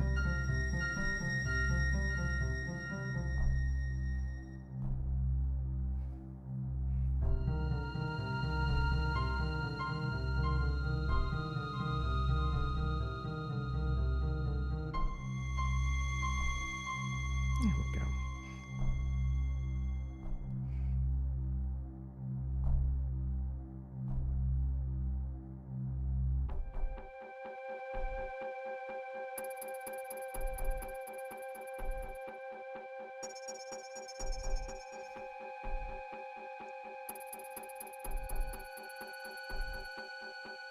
Okay.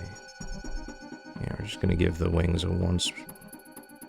one more layer, just to really bring out the metallics a little bit more.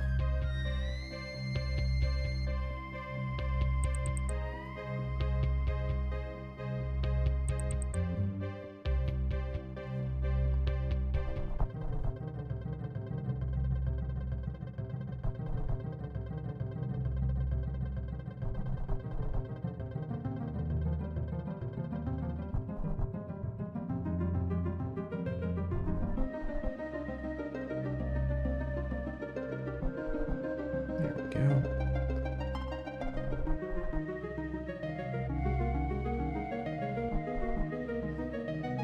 There we go. That looks a little bit better.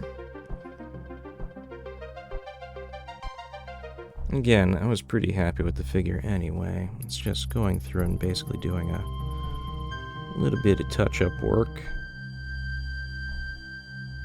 Just for some nice accenting, you know? Really make some things pop a little bit more than I wanted to make pop more. There we go. Alright. Pretty happy with Vulture himself. And then, what we're gonna do is, because the figure itself, basically at the point where I'm pretty happy with it. So now we're just gonna work on the base. The base pretty easy.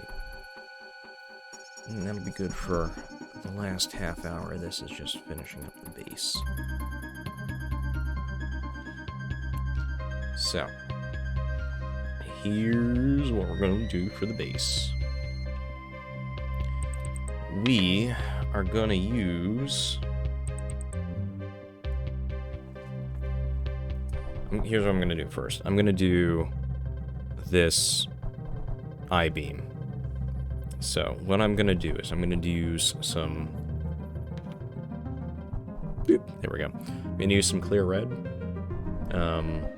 Give it a light coat over the beam, because I do want the shading to come through on that. So we're going to use some clear red. And then afterwards, I'm going to take that gunmetal that I have and go over a very light layer of that. And that will give it that metallic look that I'm looking for.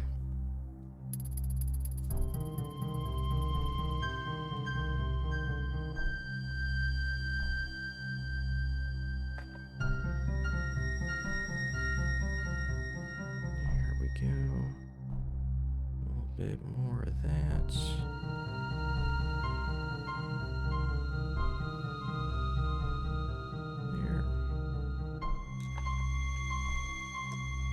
This back on.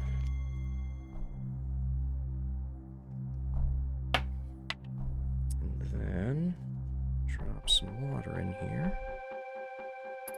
There. It should be plenty thin. Yeah. That'll work great. Okay. We'll use the wider brush for this one. It is a pretty big area, and I don't really care about going too... Ooh, this might be too thin. Well, let's give it a shot. We might need to go over a few layers on this. I mean, it's clear red, so... I'm thinning it out, which is going to make it even more translucent. So, not a huge surprise, but I was experimenting. So, now we know what that looks like when you thin it out a lot. But it's all good. It's all about learning what we can and can't do with these paints. And you can't really screw it up, you know?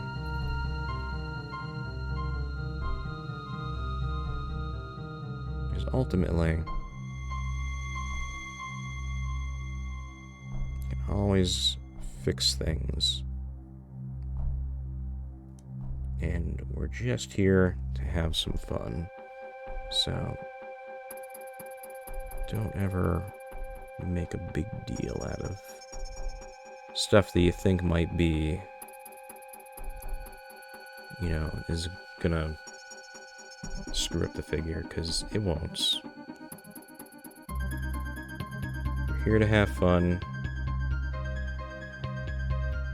We want to make sure that we're having fun.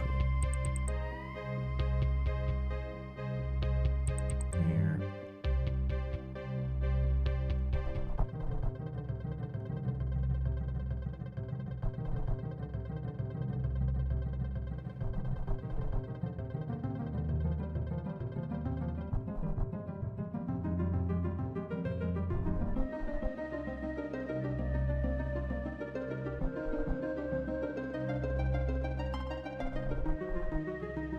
Did miss putting some neutral gray on the back of this, though, when I was doing the dry brushing. But it's all good. It'll cause a little bit of shadow that I wasn't expecting. But I think it's going to look just fine.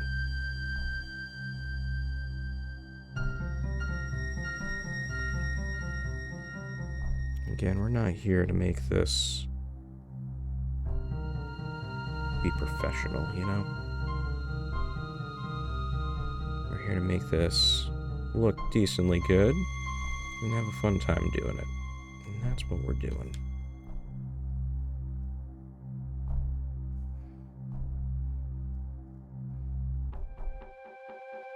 If I ever go professional with this, then I might actually, like, take days to actually do this kind of thing, but that's not what we're doing here. We're doing this for fun, take some relaxation time, you know?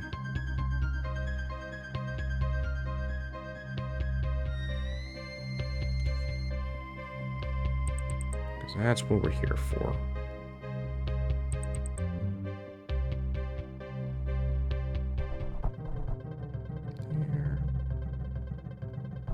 There we go. Oop, I can hear the heat kicking on. Because it's a cold day out there.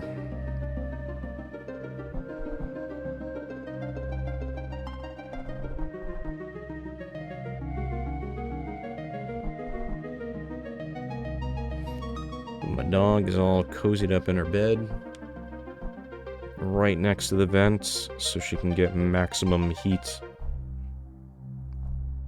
And she's pretty happy. There we go. Alright, we'll let that clear red dry a bit here.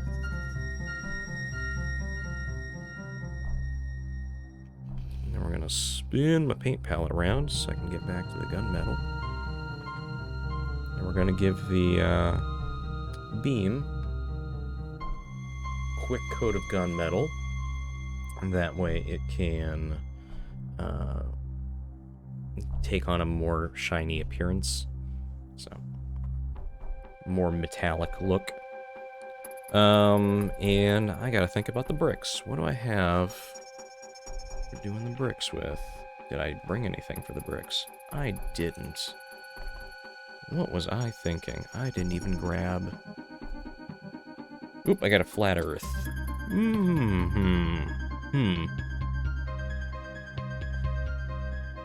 If I do a flat earth over the bricks, the brick wall, and then do a clear red layer over it, I think that would look pretty good.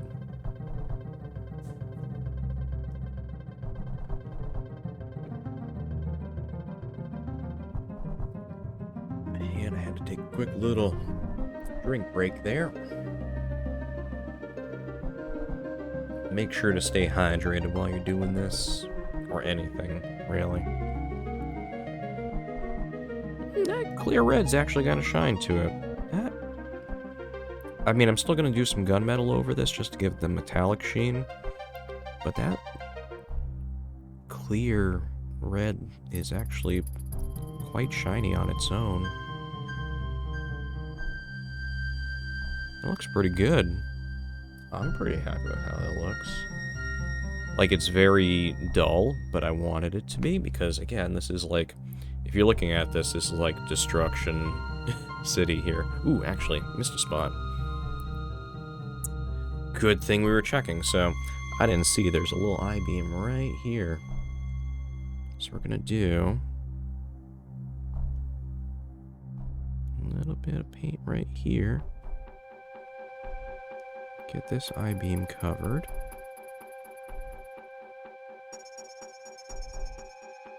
Didn't even see that. Thought it was a rock.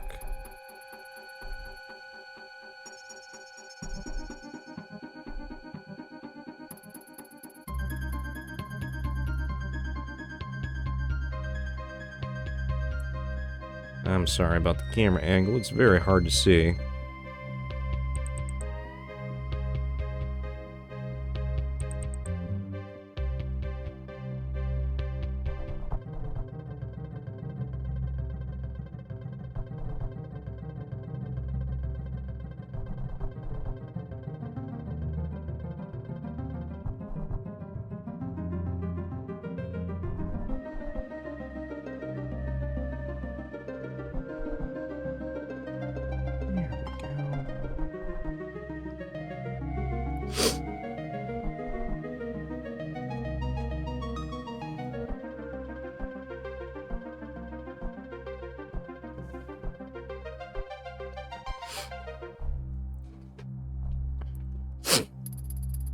Excuse me. Sorry for having the sniffles. Alright, let's do another quick light coat of clear red on this I-beam.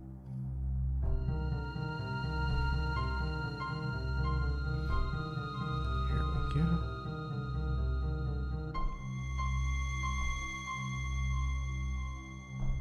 There.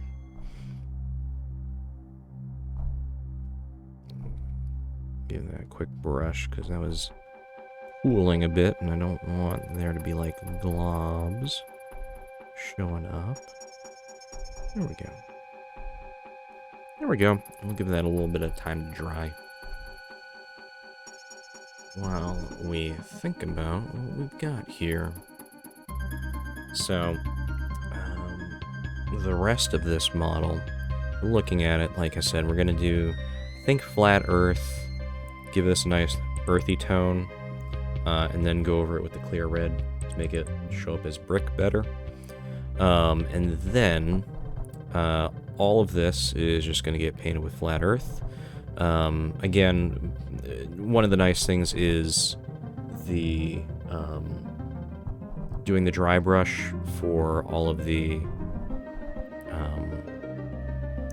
for doing the shading of the model made it so that we have this nice little black area down below, which helps differentiate the rocks from the rest of the thing. So I think just a brush of flat earth along all of that is going to make that look really, really nice. Alright, so let's do some gunmetal on those I-beams. Give it some nice metallic sheen. And that should look pretty good. Oops. Get that off to the side. There.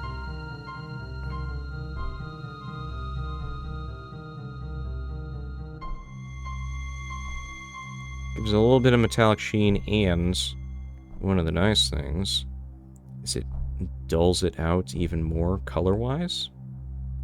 Because again, like, this is destruction. We don't want it to look clean. We want it to look lived in. We want it to look dirty. Because if it was nice and clean, then it wouldn't look quite right.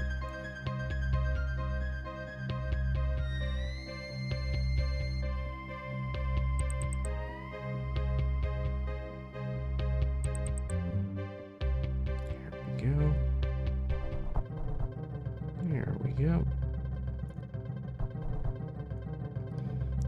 Gives it a nice metallic sheen to it. I like that. Nice metallic sheen, and like I said, it's helping to dull the color a tad. Because again, we don't want it to be super bright. Because if it's super bright, then it's going to look wrong.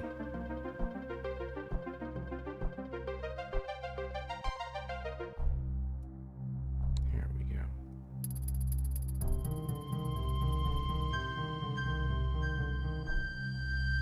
There we go.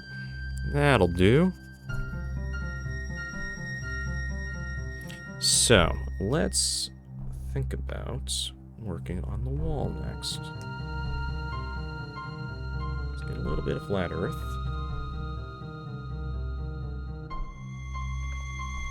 My favorite go-to for doing all of the more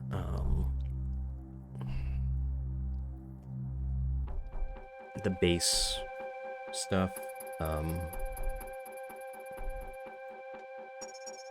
it works really well for ground. And excuse me for a sec, because the cap on this one is... There we go. I was having a lot of trouble trying to get the cap off of this one. A little bit of paint dried up along the lip. And it was holding on real tight. Okay. We'll do a flat earth layer over the wall. And then we'll take the clear red and go over it with that. And then just to make the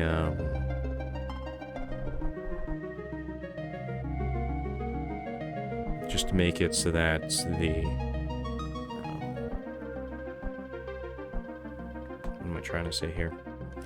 Because the clear red is going to have a little bit of a shine to it. You don't want the wall to look shiny.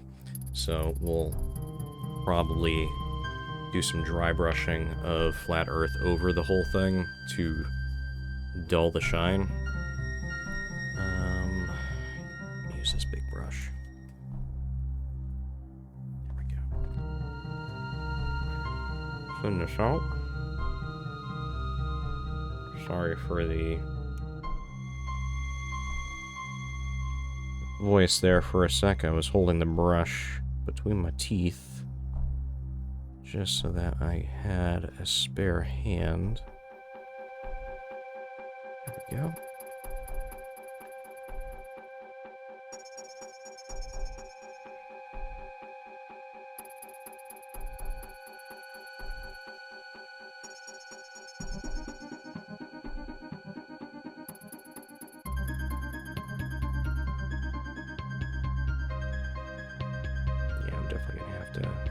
This with the clear red because it's a little bit too doesn't look right.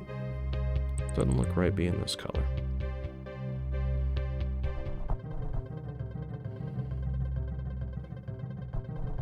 Don't worry though, we are gonna fix this. We're gonna make this look nice.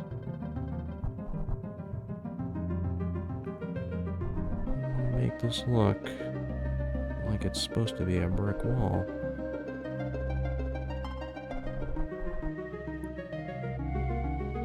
As with anything, just because it doesn't look quite right now, doesn't mean that we won't make it look right.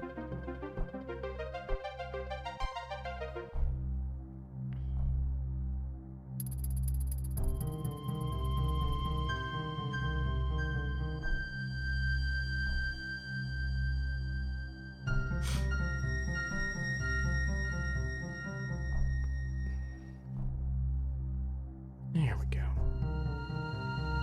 Oh, I guess other things that I've been doing lately, I think about what I've been doing this week aside from, you know, working.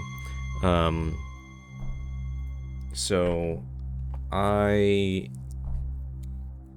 bought a long time, well, not super long time ago, but long enough at this point.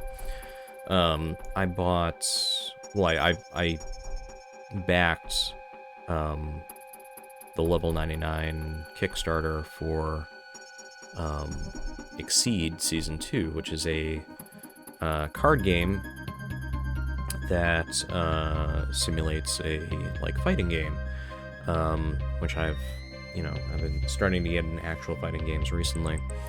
It's very fun, fighting games, and then Exceed does a decently good job of simulating fighting games. Now, there's another level 99 card game that also does fighting game stuff called BattleCon.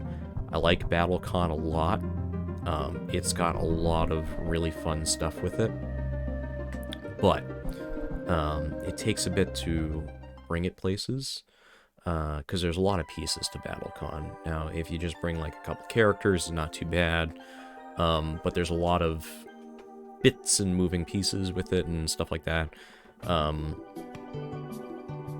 like BattleCon a lot, but Exceed is nice because you basically just have decks of cards, nice and easy to transport around where you need to go.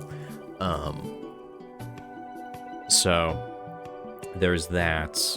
Hey, you know what? While we're working on the wall, we should just take the flat earth and go do the rocks while we're here. But anyway, so Exceed is nice because it's just, you've got decks of cards and that's it. There's way less to transport around with it, which I like a lot. So, I just finally started to play Exceed after having owned decks for years, and I've been buying all of the new seasons whenever the new seasons come out of Exceed, but I haven't really ever, like, put time into actually playing it. I started to do that recently, and it has been quite fun. That game is ridiculously fun, and once you start to really get into it, a lot of it really starts to click and make sense. It's a very fun game. I like it a lot.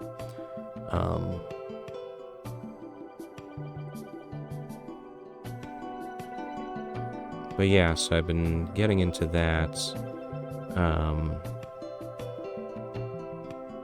I also recently played the Street Fighter Miniatures game, which is fun. This does come with a caveat, as you can hear in the tone of my voice. It's a fun game. I appreciate a lot of things about it. But here's the thing. I do not feel like it's does a good job of replicating the feel of a fighting game, if that makes sense. It's got some parts to it that I really enjoy. Like, there's certain things that are very fighter game oriented in it, and I like those parts. Like, one of the things that the Street Fighter Minis game does very well is the feel of combos. Excuse me.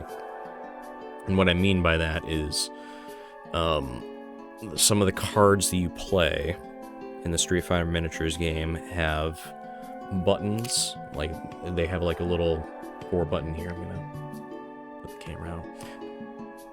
So the cards have some of the attack cards on it have two of these little 4-button icons on the sides of the card.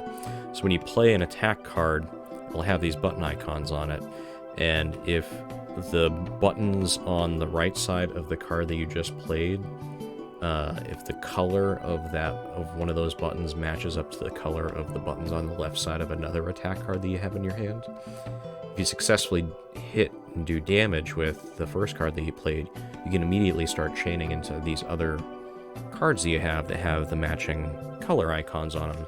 So you can, like, start linking into things and making combos, and that's a lot of fun, and that feels very, fighting game-like. So, like, I really like that. That's a really cool feature. That is something that Exceed doesn't have. Well, it kind of has. Like, the way it works in Exceed is you can get advantage, which kind of lets you keep a chain going kind of thing. So, like, there's that aspect of Exceed that kind of replicates the combo feel, but it's not as evident as it is in the Street Fighter Minis game. What else was there that I liked about the Street Fighter Minis game? There was the counterattack system is kind of interesting. It works really well for the Street Fighter Miniatures game. I would not necessarily say that Exceed would benefit from it. I don't think so. I like Exceed the way it works right now, where whenever a strike happens, both people are doing an attack at the same time, and who's ever faster gets their attack off first, and then you check to see if people are stunned and stuff like that. I like the way that that works.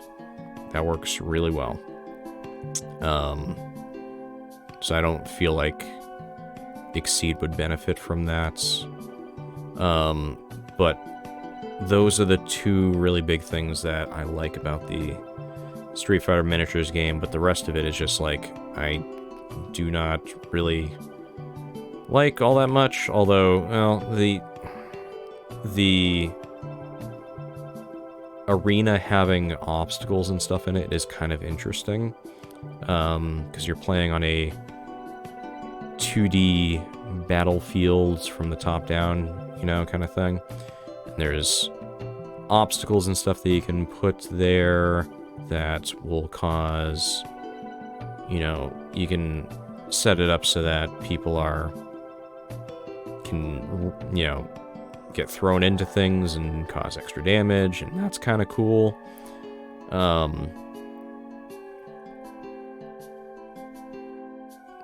So you got that, but in general, I have a lot more gripes with the Street Fighter Minis game. It's a decently long game to play. Like, the rounds take a decently long time to finish, and you're expected to do a fighting game style best of 3 rounds type of thing, which, cool. I understand the idea behind that, but the rounds are decently long. So trying to fit in a best of 3, it's wishful thinking, I feel like.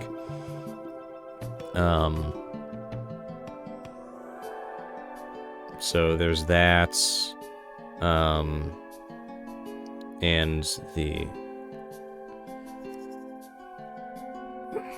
one of the problems is that, so you've got your health, and then you've got your meter.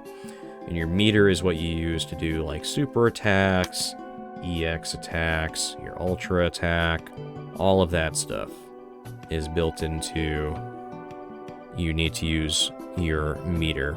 And the way you gain meter is by, there's some card effects that will give you meter.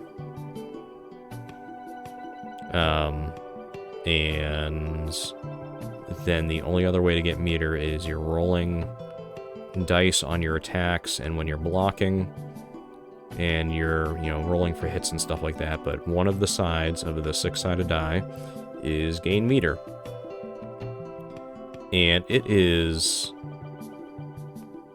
when I was playing the game, it is pretty meter starved throughout the game. And, like, you really want to do, like, an ultra attack, which doesn't do a crazy amount of damage, but it'd be cool to pull off, and it takes a really long time to build up meter. So you're kind of just, like, sitting there waiting for meter to happen, and it's just not. And so you end up feeling like, you know, I want to be able to do some of the cooler stuff, and I can't. Now, granted, your meter is supposed to stay between rounds, so any meter you have from a previous round you can take into the next round.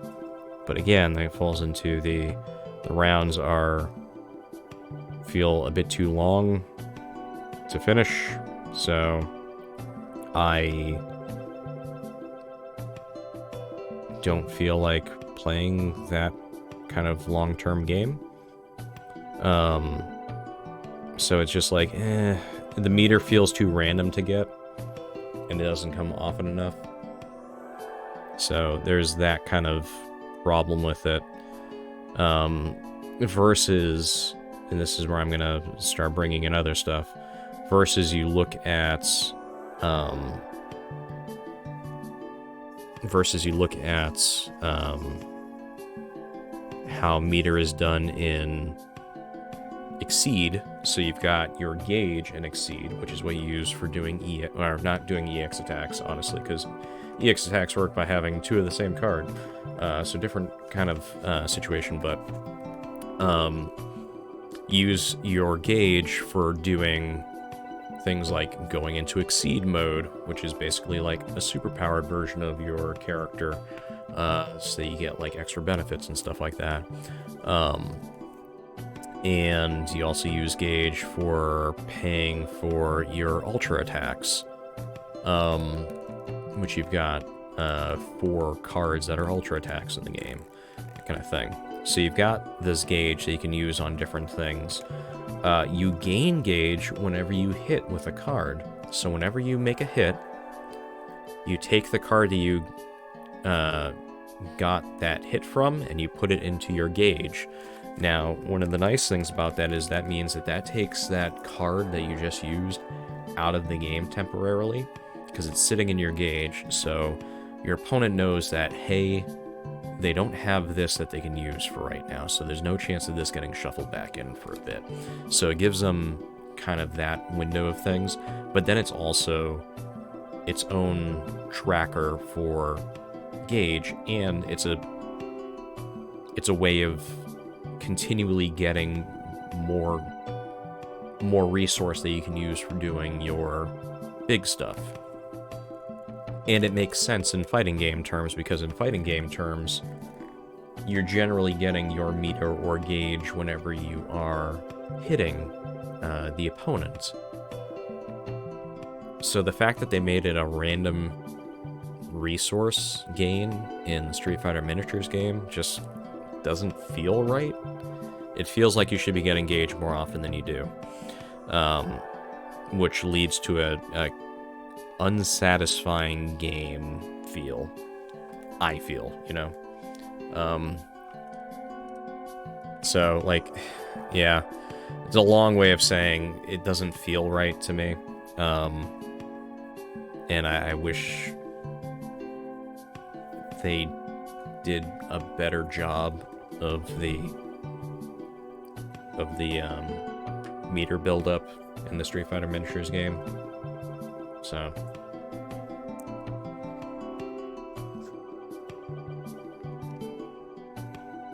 yeah, that's basically what it comes down to. Well, like, that's one of my gripes with the Street Fighter Miniatures game, but I have many. I have many. But it's a decent enough game. I just wish some things were better made in it, you know? I'm just gonna dry brush on some whites. Kind of take some of the sheen off of this and make it feel more banged up. There we go.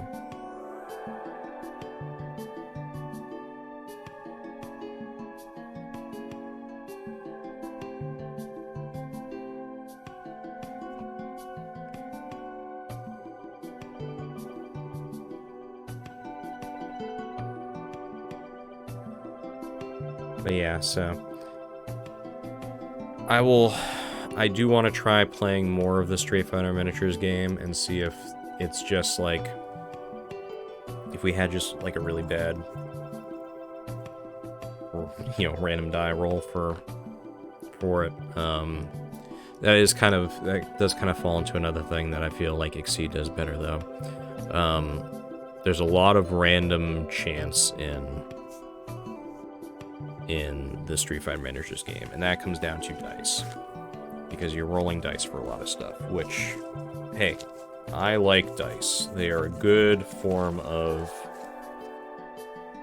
randomizing things. That way you can't always rely on just things always being the same kind of thing. There's a good randomizer element. But I don't feel like that works well in a fighting game aspect. Because the randomness in a fighting game comes down to what do you think your opponent is going to use for a move? So you are trying to read what you think the opponent is going to do. And you are trying to either make sure that that move does not hit you, or minimize the damage you are going to take from said move. So, what ends up happening is you, like, the moves in general are going to do a set amount of damage. They have a programmed amount of damage that they are going to do, and you are either trying to make sure you're not in the area when that move goes off, so you're outside of the hitbox of it.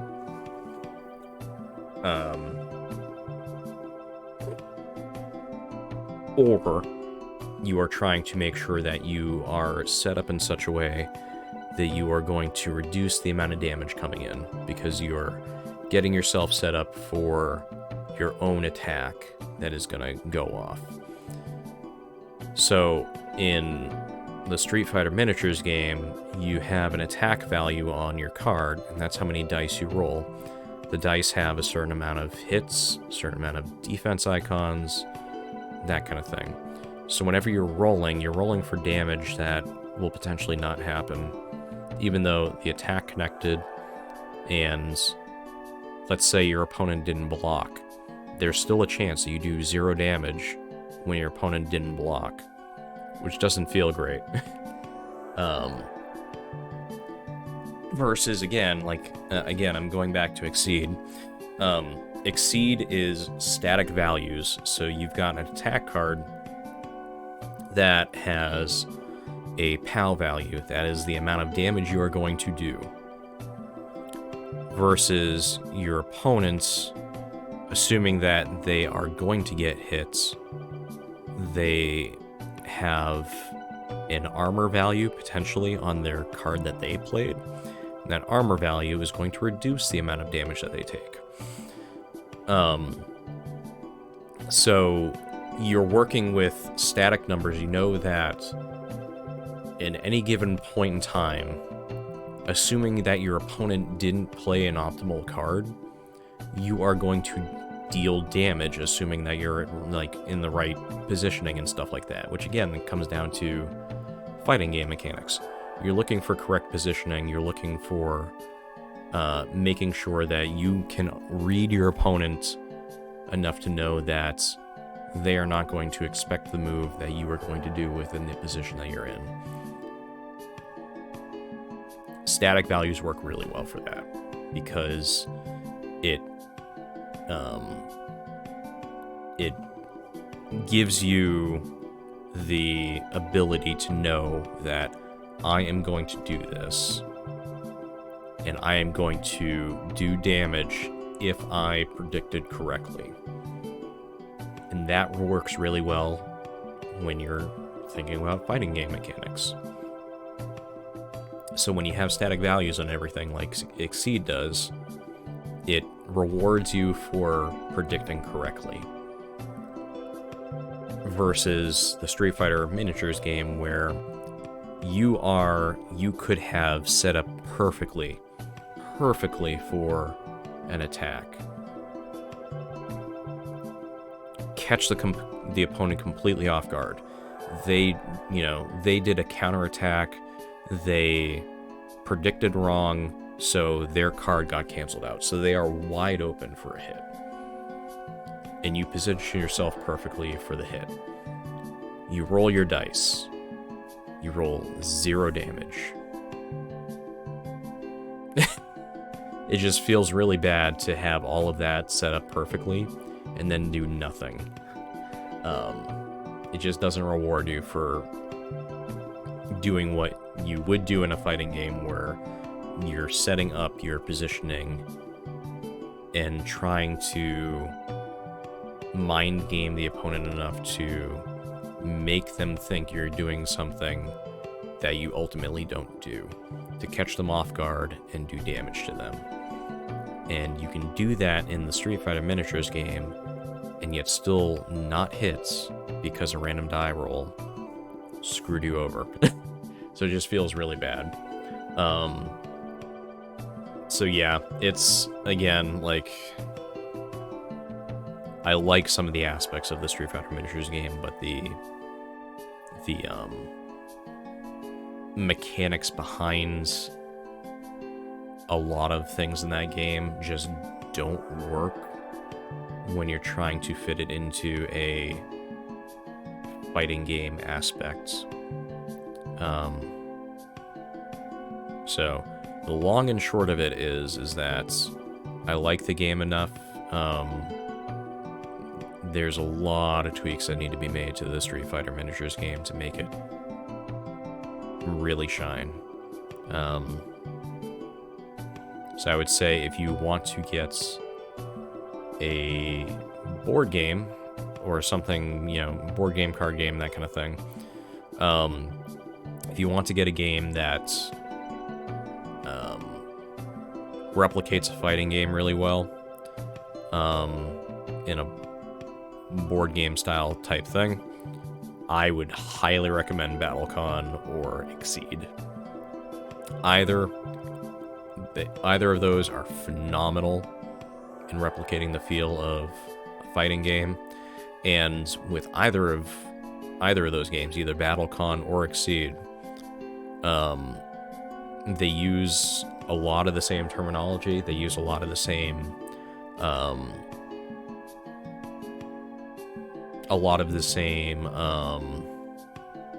formatting of the style on the cards.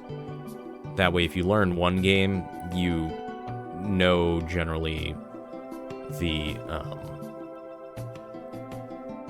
formatting of the stuff on the other game. So they're very interchangeable. It's very nice to be able to know one and be able to pick up the other right away. With just a little bit of reworking on how you do stuff, kind of thing. Another pretty decent board/card game that replicates a fighting game is Yomi. It's a pretty fun game.